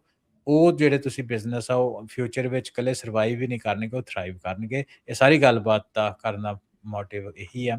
ਇਹਦੇ ਬਾਰੇ ਤੁਸੀਂ ਹੋਰ ਜਿਹੜੀ ਡਿਟੇਲ ਆ ਵਰਲਡ ਇਕਨੋਮਿਕ ਫੋਰਮ ਦੇ ਉੱਤੇ ਤੁਸੀਂ ਸਰਚ ਕਰ ਸਕਦੇ ਹੋ, ਨੈਕਸਟ ਡੈਕੇਡ ਆਫ ਬਿਜ਼ਨਸ। ਉਹਦੇ ਨਾਲ ਜੇ ਤੁਸੀਂ ਗੂਗਲ ਸਰਚ ਕਰੋਗੇ ਤਾਂ ਜਿਹੜੀ ਪੂਰੀ ਦੀ ਪੂਰੀ ਰਿਪੋਰਟ ਆ ਤੁਹਾਡੇ ਸਾਹਮਣੇ ਆ ਜਾਊਗੀ। ਸੋ ਹੋਰ ਜਾਣਕਾਰੀ ਤੁਸੀਂ ਉਹਦੇ ਤੋਂ ਲੈ ਸਕਦੇ, ਪਰ ਮੈਨੂੰ ਇਹ ਵੀ ਆਪਣੀ ਗੱਲਬਾਤ ਆਪਾਂ ਖਾਸ ਤੌਰ ਦੇ ਉੱਤੇ ਆਪਣੇ ਭਾਈਚਾਰੇ ਦੇ ਬਿਜ਼ਨਸ ਓਨਰਸ ਦੇ ਵਾਸਤੇ ਜ਼ਰੂਰ ਲੈ ਕੇ ਆਈਏ ਜੀ। ਜੀ ਜੀ। ਅੱਛਾ ਹਰਵਿੰਦਰ, ਅੱਗੇ ਆਪਾਂ ਵਧਦੇ ਹਾਂ, ਸਮਾਂ ਵੀ ਆਪਣਾ ਪ੍ਰੋਗਰਾਮ ਦਾ ਸਮਾਪਤੀ ਵੱਲ ਨੂੰ ਲਗਾਤਾਰ ਜਿਹੜਾ ਉਹ ਵੱਧ ਰਿਹਾ। ਅਗਲੀ ਜਿਹੜੀ ਗੱਲ ਕਰਦੇ ਹਾਂ, ਤੁਸੀਂ ਪਹਿਲਾਂ ਵੀ ਇਸ ਦੇ ਬਾਰੇ ਚਰਚਾ ਕੀਤੀ, ਆਪਾਂ ਇਸ ਪ੍ਰੋਗਰਾਮ ਦੇ ਉੱਤੇ ਪਹਿਲਾਂ ਵੀ ਗੱਲ ਕੀਤੀ ਵੀ ਕਿਸ ਤਰੀਕੇ ਦੇ ਨਾਲ ਜਿਹੜੇ ਗੁਰਦੁਆਰਾ ਸਾਹਿਬਾਨ ਨੇ ਇੱਥੇ ਜਿਹੜੀ AI ਨੂੰ ਜਿਹੜਾ ਲੈ ਕੇ ਆ ਉਹ ਕਿਉਂ ਇੰਪੋਰਟੈਂਟ ਨੇ, ਇੱਥੇ ਇਹ ਜਿਹੜੀ ਸਪੇਸ ਆ ਉਸ ਨੂੰ ਕਿੱਦਾਂ ਜਿਹੜਾ ਇਸ ਦੇ ਲਈ ਵਰਤਿਆ ਜਿਹੜਾ ਉਹ ਜਾਇਆ ਜਾ ਸਕਦਾ ਆ, ਆਪਣੀ ਜਿਹੜੀ ਆਉਣ ਵਾਲੀ ਪੀੜ੍ਹੀ ਆ ਉਸ ਨੂੰ AI ਦੇ ਬਾਰੇ ਕਿੱਦਾਂ ਸਮਝ ਜਿਹੜੀ ਉਹ ਵਧਾਈ ਜਾ ਸਕਦੀ। ਇਕੱਲੀ ਆਉਣ ਵਾਲੀ ਪੀੜ੍ਹੀ ਨਹੀਂ, ਜਿਹੜੀ ਮੈਚਿਓਰ ਹੋਈ ਆ, ਜਿਹੜੀ ਵੱਡੀ ਹੋਈ ਆ, ਜਿਹੜਾ ਇਸ ਟਾਈਮ ਤਬਦੀਲੀ ਚੋਂ ਜਿਹੜਾ ਉਹ ਲੰਘ ਰਹੇ ਆ। ਸੋ ਜਿਹੜਾ ਖਾਲਸਾ ਸਕੂਲ ਫਰੀਮੌਂਟ ਆ ਉਹਨਾਂ ਨੇ AI ਕੋਰਸਿਸ ਦੀ ਜਿਹੜੀ ਉੱਥੇ ਸ਼ੁਰੂਆਤ ਕੀਤੀ ਆ। ਸੋ ਇਸ ਪਹਿਲ ਕਦਮੀ ਦੇ ਬਾਰੇ ਥੋੜਾ ਦੱਸੋ। ਹਾਂਜੀ, ਤੁਸੀਂ ਜਿਹੜੀ ਪਹਿਲੀ ਗੱਲ ਕਹੀ ਕਿ ਗੁਰਦੁਆਰਾ ਸਾਹਿਬ ਕਿਉਂ ਜ਼ਰੂਰੀ ਆ, ਸੋ ਗੁਰਦੁਆਰਾ ਸਾਹਿਬ ਬਾਕੀ ਧਾਰਮਿਕ ਸਥਾਨਾਂ ਤੋਂ, ਬਾਕੀ ਧਰਮਾਂ ਦੇ ਧਾਰਮਿਕ ਸਥਾਨਾਂ ਨਾਲੋਂ ਬਹੁਤ ਡਿਫਰੈਂਟ ਗੁਰੂ ਸਾਹਿਬ ਨੇ ਕ੍ਰੀਏਟ ਕੀਤੇ ਆ। ਭਾਈ ਕਾਹਨ ਸਿੰਘ ਨਾਭਾ ਦੀ ਆਪਾਂ ਗੱਲ ਕਰੀਏ ਤੇ ਉਹਨਾਂ ਗੁਰਦੁਆਰਾ ਸਾਹਿਬ ਨੂੰ ਇੱਕ ਕੱਲਾ ਪੂਜਾ ਦਾ ਸਥਾਨ ਹੀ ਨਹੀਂ ਦੱਸਿਆ, ਉਹਨਾਂ ਨੇ ਹੋਰ ਵੀ ਚੀਜ਼ਾਂ ਉਹਦੇ ਵਿੱਚ ਦੱਸੀਆਂ, ਹੈ ਨਾ। ਜਿਹੜਾ ਕੋਈ ਮਾੜਾ ਬੰਦਾ ਉਹਦੇ ਲਈ ਸ਼ੈਲਟਰ ਪਲੇਸ ਹੋਵੇ, ਉੱਥੇ ਦਵਾਖਾਨਾ ਹੋਏ, ਤੇ ਉਹਦੇ 'ਚ ਇੱਕ ਗੱਲ ਉਹਨਾਂ ਕਹੀ ਆ, ਉਹ ਹੈਗਾ ਕਿ ਵਿੱਦਿਆ ਦਾ ਕੇਂਦਰ ਹੋਵੇ। ਸੋ ਜਿਹੜੇ ਵਿੱਦਿਆ ਦੇ ਕੇਂਦਰ ਵਾਲਾ ਕੰਮ ਹੈਗਾ ਉਹ ਇਹ ਆ ਵੀ ਜਿਹੜੇ ਆਪਣੇ ਗੁਰਦੁਆਰਾ ਸਾਹਿਬ ਆ, ਖਾਸ ਤੌਰ ਦੇ ਉੱਤੇ ਵੈਸਟ ਦੇ ਵਿੱਚ, ਪੰਜਾਬ ਤੋਂ ਬਾਹਰ, ਉਹਦੇ ਵਿੱਚ ਖਾਲਸਾ ਸਕੂਲ ਜਿਹੜੇ ਆ ਉਹ ਇੱਕ ਵੱਡਾ ਰੋਲ ਜਿਹੜਾ ਉਹ ਅਦਾ ਕਰਦੇ ਆ। ਦੇਖਦੇ ਆ ਕਿ ਸਾਨੂੰ ਧਰਮ ਦੀ ਤੇ ਪੰਜਾਬੀ ਦੀ, ਗੁਰਮੁਖੀ ਦੀ ਜਿਹੜੀ ਵਿੱਦਿਆ ਵਾ ਉਹ ਮਿਲਦੀ ਆ। ਤੇ ਪਰ ਉਹਦੇ ਨਾਲ ਨਾਲ UK ਵਿੱਚ ਕਾਫੀ ਸਕਸੈਸਫੁਲ ਐਕਸਪੈਰੀਮੈਂਟ ਰਹੇ ਆ ਪਿਛਲੇ ਕੁਝ ਸਮੇਂ ਦੇ ਵਿੱਚ, ਜਿਹਦੇ ਵਿੱਚ ਟ੍ਰੇਡ ਬੇਸਡ ਲੋਕਾਂ ਨੂੰ ਟ੍ਰੇਨਿੰਗ ਮਿਲਦੀ ਰਹੀ ਆ। ਉਹਦੇ ਤੋਂ ਟ੍ਰੇਡਮੈਨਸ ਜਿਹੜੇ ਹੈਗੇ ਆ ਉੱਥੋਂ ਆਪਣਾ ਜਿਹੜੇ ਆਪਣੇ ਟ੍ਰੇਡ ਦੇ ਜਿਹੜੇ ਗੋਰਾ ਉੱਥੋਂ ਸਿੱਖ ਕੇ ਬਾਹਰ ਸਕਸੈਸਫੁਲ ਹੁੰਦੇ ਆ, ਆਪਣੇ ਆਪ ਨੂੰ ਐਸਟੈਬਲਿਸ਼ ਕਰਦੇ ਆ। ਸੋ ਗੁਰਦੁਆਰਾ ਸਾਹਿਬ ਫਰੀਮੌਂਟ ਦੇ ਵਿੱਚ ਤਕਰੀਬਨ ਪਿਛਲੇ 3 ਸਾਲਾਂ ਦੀ 3 ਮਹੀਨਿਆਂ ਦੀ ਜਿਹੜੀ ਮਿਹਨਤ ਉਹ ਰੰਗ ਲਿਆਈ ਆ। ਇਸ ਵੀਕਐਂਡ ਦੇ ਉੱਤੇ ਫਾਈਨਲੀ ਇੱਥੇ AI ਸੈਂਟਰ ਜਿਹੜਾ ਉਹਦੀਆਂ ਕਲਾਸਿਸ ਜਿਹੜੀਆਂ ਸ਼ੁਰੂ ਹੋਈਆਂ। 13 ਸਾਲ ਤੋਂ ਉੱਪਰ ਦੇ ਜਿਹੜੇ ਬੱਚੇ ਆ ਉਹਨਾਂ ਨੇ ਜਿਹੜੀ ਉਹਨਾਂ ਦੀ ਜਿਹੜੀ ਐਜੂਕੇਸ਼ਨ ਆ, ਆਰਟੀਫਿਸ਼ੀਅਲ ਇੰਟੈਲੀਜੈਂਸ ਦੀ ਐਜੂਕੇਸ਼ਨ ਆ, ਉਹ ਸ਼ੁਰੂ ਕੀਤੀ ਗਈ ਆ। ਸ਼ੁਰੂਆਤ ਇਹਦੀ ਇੱਕ 3 ਮਹੀਨੇ ਦਾ ਜਿਹੜਾ ਕਹਿ ਲਓ ਕਿ ਛੋਟਾ ਇੱਕ ਕੋਰਸ ਆ, ਉਹਦੇ ਵਿੱਚ AI ਫੰਡਾਮੈਂਟਲਸ, AI ਦੇ ਜਿਹੜੇ ਹੈਲੂਸੀਨੇਸ਼ਨ ਕੀ ਹੁੰਦੀ ਆ, AI ਦੇ ਉੱਤੇ ਤੁਸੀਂ ਕਿੰਨਾ ਯਕੀਨ ਕਰਨਾ, ਕਿੰਨਾ ਨਹੀਂ ਕਰਨਾ। ਸੋ AI ਦੀ ਗੱਲਬਾਤ ਤਾਂ ਹੋਏਗੀ, ਪਲੱਸ AI ਦੇ ਸਿੱਖੀ ਦਾ ਸੁਮੇਲ ਕੀ ਆ, AI ਦੇ ਆਪਾਂ ਐਥਿਕਸ ਦਾ ਕਿੱਦਾਂ ਧਿਆਨ ਰੱਖਣਾ, AI ਨੂੰ ਐਥੀਕਲੀ ਕਿੱਦਾਂ ਵਰਤਣਾ, ਉਹ ਚੀਜ਼ਾਂ ਦੀ ਵੀ ਜਿਹੜੀ ਗੱਲਬਾਤ ਉੱਥੇ ਕੀਤੀ ਜਾਏ। ਕਿਉਂਕਿ ਜਦੋਂ ਮੈਂ ਆਰਟੀਫਿਸ਼ੀਅਲ ਇੰਟੈਲੀਜੈਂਸ ਨੂੰ ਪੜ੍ਹਦਾ, ਆਪਾਂ ਉਹਦੇ ਉੱਤੇ ਵੱਖ-ਵੱਖ ਜਿਹੜੀ ਲੈਜਿਸਲੇਸ਼ਨਸ ਹੈਗੀਆਂ ਆਉਂਦੀਆਂ ਵਾ। AI ਇੱਕ ਵੱਡੀ ਟੈਕਨੀਕ ਹੈਗੀ ਆ, ਹੈ ਨਾ, ਜਿਹਨੂੰ ਸਾਨੂੰ ਪਤਾ ਫਿਊਚਰ ਨੂੰ ਇਹਨੇ ਬਦਲਣਾ। ਤੇ ਸਾਡਾ ਇਹ ਆਈਡੀਆ ਦੇ ਵਿੱਚ ਇਹ ਆ, ਜਿਹੜੇ ਆਪਣੇ ਪ੍ਰਬੰਧਕ ਆ ਸੱਜਣ, ਉਹਨਾਂ ਦਾ ਇਹ ਹੈ ਕਿ ਜਿਹੜੇ ਸਾਡੇ ਬੱਚੇ ਆ ਜਿਹੜੇ ਆਰਟੀਫਿਸ਼ੀਅਲ ਇੰਟੈਲੀਜੈਂਸ ਦੇ ਫੀਲਡ ਦੇ ਵਿੱਚ ਜਾਣ, ਉਹ ਜਿਹੜੀ ਆਪਣੀ ਵੈਲਿਊਜ਼ ਆ, ਸਿੱਖ ਵੈਲਿਊਜ਼ ਆ, ਜਿਹੜੀ ਸਰਬੱਤ ਦੇ ਭਲੇ ਵਾਲੀ ਆ, ਹੈ ਨਾ, ਉਹਨੂੰ ਲੈ ਕੇ ਸਾਹਮਣੇ ਆਉਣ, ਤਾਂ ਕਿ ਜੋ ਵੀ ਉਹ ਕ੍ਰੀਏਟ ਕਰਨ ਉਹ ਸਰਬੱਤ ਦੇ ਭਲੇ ਦੇ ਲਈ ਹੋਵੇ। ਤੇ ਉਸ ਚੀਜ਼ਾਂ ਨੂੰ ਜੇ ਉਸ ਇਨਫਰਾਸਟਰਕਚਰ ਦੇ ਵਿੱਚ ਹੋਣ ਤੇ ਉਸ ਚੀਜ਼ਾਂ ਨੂੰ ਜ਼ਰੂਰ ਰੋਕਣ ਜਿਹੜਾ ਦੁਨੀਆ ਦਾ ਵਿਨਾਸ਼ ਕਰ ਰਹੀਆਂ, ਜੋ ਦੁਨੀਆ ਦਾ ਨੁਕਸਾਨ ਕਰਨਗੀਆਂ। ਸੋ ਇਹੀ ਇਹਦਾ ਆਈਡੀਆ ਹੈਗਾ ਸਾਰਾ, ਕਿ ਜਿਹੜੀ ਐਜੂਕੇਸ਼ਨ, ਆਰਟੀਫਿਸ਼ੀਅਲ ਇੰਟੈਲੀਜੈਂਸ ਦੀ ਐਜੂਕੇਸ਼ਨ ਆਪਾਂ ਨੂੰ ਇੱਕ ਗੁਰਦੁਆਰੇ ਦੇ ਸੇਫ ਸਪੇਸ ਦੇ ਵਿੱਚ, ਆਪਣੀ ਭਾਸ਼ਾ ਦੇ ਵਿੱਚ, ਆਪਣੇ ਲੋਕਾਂ ਦੇ ਦੁਆਰਾ ਜਿਹੜੀ ਉਹ ਪ੍ਰੋਵਾਈਡ ਕੀਤੀ ਜਾਏ। ਸੋ ਜਿਹੜਾ ਸਟਾਫ ਆ ਉਹ ਕਾਫੀ ਵਧੀਆ ਟੀਮ ਆ। ਉਹਦੇ ਵਿੱਚ ਵੱਖ-ਵੱਖ ਕੰਪਨੀਆਂ ਦੇ ਉੱਤੇ ਜਿਹੜੇ ਲੋਕ AI ਦੇ ਫੀਲਡ ਦੇ ਵਿੱਚ ਕੰਮ ਕਰਦੇ ਆ ਉਹ ਇਕੱਠੇ ਹੋਏ ਆ।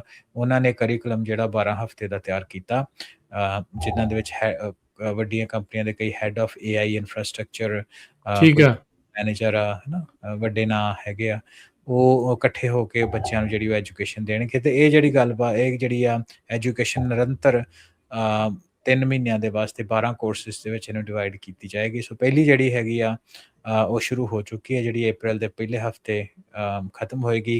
ਇਹਦੇ ਵਿੱਚ ਪ੍ਰੋਜੈਕਟਸ, ਬੱਚੇ ਜਿਹੜੇ ਉਹਨੂੰ ਛੋਟੇ ਛੋਟੇ ਪ੍ਰੋਜੈਕਟਸ ਦਿੱਤੇ ਜਾਣਗੇ, ਤੇ ਉਹ ਪ੍ਰੋਜੈਕਟਸ ਦੀ ਜਿਹੜੀ ਡਿਲੀਵਰੀ ਆ, ਉਹ ਜੋ ਉਹਨਾਂ ਚੋਂ ਜਿੱਤਣਗੇ ਉਹਨਾਂ ਨੂੰ ਪ੍ਰਾਈਜ਼ਸ ਆਫ ਕੋਰਸ ਦਿੱਤੇ ਜਾਣਗੇ। ਟਾਈਪ ਆਫ ਲਰਨਿੰਗ ਆ ਉਹਦੇ ਵਿੱਚ।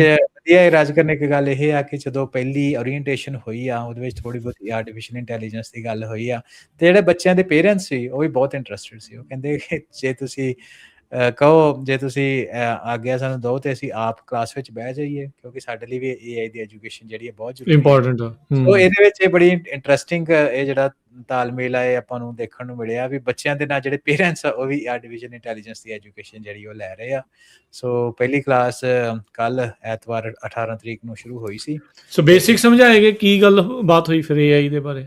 ਹਾਂਜੀ, ਸੋ ਉਹਦੇ ਜਿਹੜਾ ਕਰਿਕੂਲਮ ਹੈਗਾ ਰਾਜਕਰਨ ਕੋਰਸਿਸ ਦਾ, ਉਹ ਆਪਣੇ ਸਾਹਮਣੇ ਪਹਿਲੀ ਜਿਹੜਾ of course introduction to AI, artificial intelligence ਕੀ ਹੁੰਦੀ ਆ, ਉਹਦੀਆਂ ਟਰਮਸ ਵਿੱਚ ਕਿਹੜੀਆਂ ਹੁੰਦੀਆਂ, natural NLP, natural language processing ਕੀ ਹੁੰਦੀ ਆ, ਹਲੂਸੀਨੇਸ਼ਨ ਕੀ ਹੁੰਦੀ ਆ, ਮਸ਼ੀਨ ਲਰਨਿੰਗ ML ਕੀ ਹੁੰਦੀ ਆ, ਜਿਹੜੇ ਵੱਖ-ਵੱਖ LLM ਕੀ ਹੁੰਦੇ, ਲਾਰਜ ਲੈਂਗੁਏਜ ਮਾਡਲ ਕੀ ਹੁੰਦੇ ਆ, ਨਿਊਰਲ ਨੈਟਵਰਕ ਕੀ ਹੁੰਦੇ ਆ, ਬੇਸਿਕ ਟਰਮ ਜਿਹੜੀਆਂ ਉਹ ਤੋਂ ਸ਼ੁਰੂ ਹੋਈਆਂ।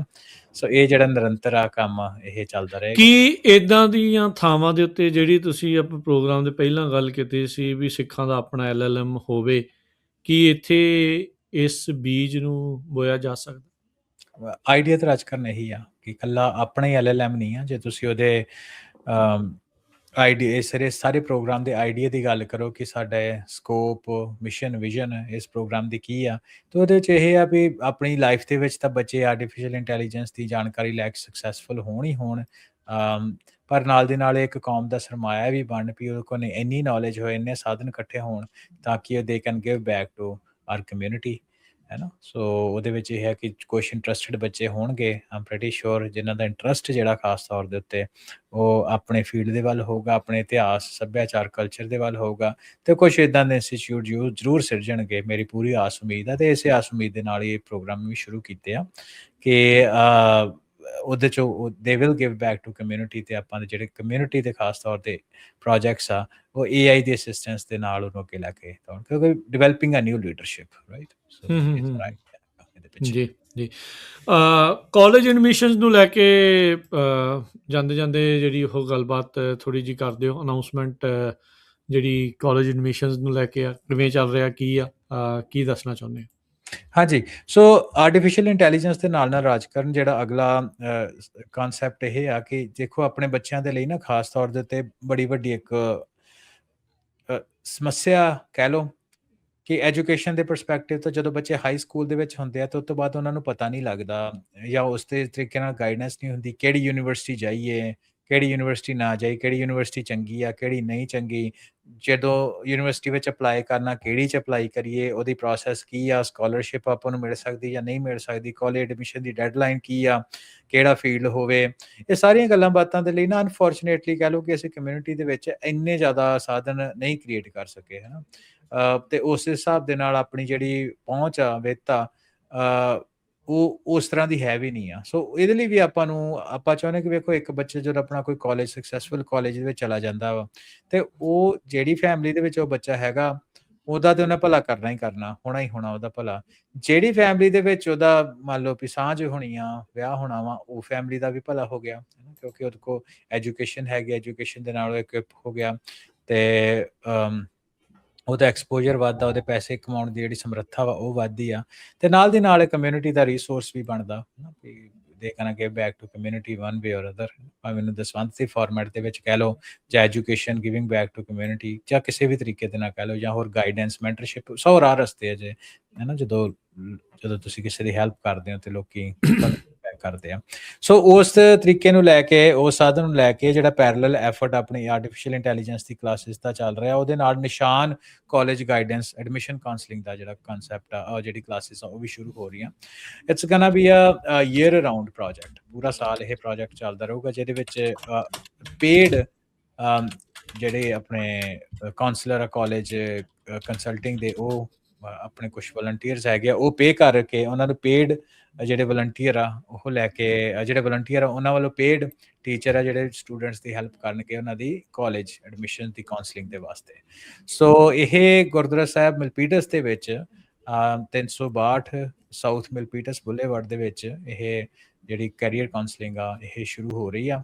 ਤੇ ਜੇ ਆਪਣੇ ਵਿਊਅਰਸ ਤੇ ਸਰੋਤੇ ਜੇ ਉਹਨਾਂ ਨੂੰ ਕੋਈ ਵੀ ਜਾਣਕਾਰੀ ਚਾਹੀਦੀ ਆ, ਸੋ ਇਹਦਾ ਆਈਡੀਆ ਹੈਗਾ ਇਹਨੂੰ ਡਾਇਨਾਮਿਕ ਥੋੜਾ ਰੱਖਣ ਦਾ, ਵੀ ਕੁਛ ਜਿਹੜੀਆਂ ਇਹਨਾਂ ਦੀ ਕਲਾਸਿਸ ਆ ਔਨ ਸਾਈਟ ਹੋਣਗੀਆਂ, ਫਿਰ ਇਹ ਰਿਮੋਟ ਵਰਚੁਅਲ ਹੋ ਜਾਊਗਾ। ਸੋ ਉਹ ਵੀ ਇੱਕ ਵੱਡਾ ਫਾਇਦਾ ਹੋਊਗਾ, ਅਨਲਾਈਕ ਜਿਹੜੀ ਆਪਣੀ ਆਰਟੀਫੀਸ਼ੀਅਲ ਇੰਟੈਲੀਜੈਂਸ ਇਨ ਪਰਸਨ ਆ, ਇਹ ਵਰਚੁਅਲ ਆ। ਇਹਦੇ ਵਿੱਚ ਜਿਹੜੇ ਤੁਹਾਡੇ ਇੰਡਸਟਰੀ ਪ੍ਰੋਫੈਸ਼ਨਲਸ ਆ ਉਹ ਸ਼ੇਅਰ ਕਰਨਗੇ ਵੀ ਉਹਨਾਂ ਦੀ ਕਾਲਜ ਜਰਨੀ ਕਿੱਦਾਂ ਰਹੀ, ਟੌਪ ਕਾਲਜ ਕਿਹੜੇ ਆ ਜਿਹੜੇ ਸਟੂਡੈਂਟਸ ਜਾਣਾ ਚਾਹੀਦਾ।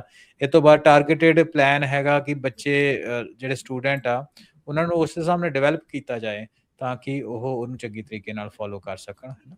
ਸੋ ਜਿਹੜੀ ਤੁਸੀਂ ਦੇਖ ਰਹੇ ਹੋ ਕਿ ਮੋਨੀ ਸਲਾਟਰ ਜਿਹੜੀ ਹੈਗੀ ਆ ਉਹ ਆਪਣੀ ਸਪੈਸ਼ਲ ਗੈਸਟ ਹੋਏਗੀ ਇਸ ਬੱਚਿਆਂ ਨੂੰ ਗਾਈਡ ਕਰਨ ਦੇ ਵਾਸਤੇ। ਸੋ ਜੇ ਕਿਸੇ ਨੂੰ ਇਹਦੇ ਵਿੱਚ ਗਾਈਡੈਂਸ ਜਾਂ ਹੈਲਪ ਚਾਹੀਦੀ ਆ, ਸੋ ਜ਼ਰੂਰ ਜਿਹੜਾ ਉੱਪਰ ਨੰਬਰ ਦਿੱਤਾ 408 431 9673 ਦੇ ਉੱਤੇ ਤੁਸੀਂ ਕਾਲ ਕਰ ਸਕਦੇ ਹੋ।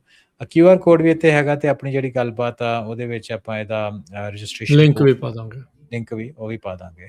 ਸੋ ਇੱਕ ਵਧੀਆ ਗੋਲਡਨ ਓਪਰਚੁਨਿਟੀ ਹੈਗੀ ਆ, ਖਾਸ ਤੌਰ ਤੇ ਹਾਈ ਸਕੂਲਰਸ ਜਿਹੜੇ ਬੱਚੇ ਆ 2nd 3rd ਈਅਰ ਦੇ ਵਿੱਚ। I think 2nd 3rd year is a good time to start prepping for college. 4th year ਵੀ ਠੀਕ ਆ ਪਰ ਉਹ ਥੋੜਾ ਜਿਹਾ ਲੇਟ ਹੋ ਜਾਂਦਾ। 2nd 3rd ਈਅਰ ਜਿਹੜੇ ਤੁਹਾਡੇ ਹਾਈ ਸਕੂਲ ਆ, ਇਟਸ ਅ ਗ੍ਰੇਟ ਟਾਈਮ। ਤੁਸੀਂ ਇਹਨਾਂ ਨਾਲ ਰੀਚ ਆਊਟ ਕਰੋ ਤੇ ਆਪਣਾ ਕਿਹੜਾ ਫਿਊਚਰ ਆ, ਜਿੰਨਾ ਤੁਹਾਡਾ ਵਧੀਆ ਫਿਊਚਰ ਹੋਊਗਾ, ਜਿੰਨੀ ਵਧੀਆ ਯੂਨੀਵਰਸਿਟੀ ਵਿੱਚ ਤੁਸੀਂ ਜਾਓਗੇ, ਚਾਂਸਸ ਆ ਬਹੁਤ ਜ਼ਿਆਦਾ ਚਾਂਸਸ ਆ ਹੈ ਕਿ ਤੁਸੀਂ ਲਾਈਫ ਵਿੱਚ ਕੈਰੀਅਰ ਦੇ ਪਰਸਪੈਕਟਿਵ ਨਾਲ ਜ਼ਿਆਦਾ ਸਕਸੈਸਫੁਲ ਹੋਵੋਗੇ। ਜੀ ਬਿਲਕੁਲ। ਸੋ ਹਰਵਿੰਦਰ, ਅੱਜ ਦੇ ਪ੍ਰੋਗਰਾਮ ਨੂੰ ਹੁਣ ਆਪਾਂ ਇੱਥੇ ਹੀ ਸਮਾਪਤ ਕਰਦੇ ਹਾਂ। ਬਹੁਤ ਬਹੁਤ ਧੰਨਵਾਦ ਇਹ ਸਾਰੀ ਜਿਹੜੀ ਗੱਲਬਾਤ ਦੇ ਲਈ। ਮਿਲਦੇ ਹਾਂ ਫਿਰ ਅਗਲੀ ਵਾਰ। ਮਿਹਰਬਾਨੀ। ਸਤਿ ਸ਼੍ਰੀ ਅਕਾਲ।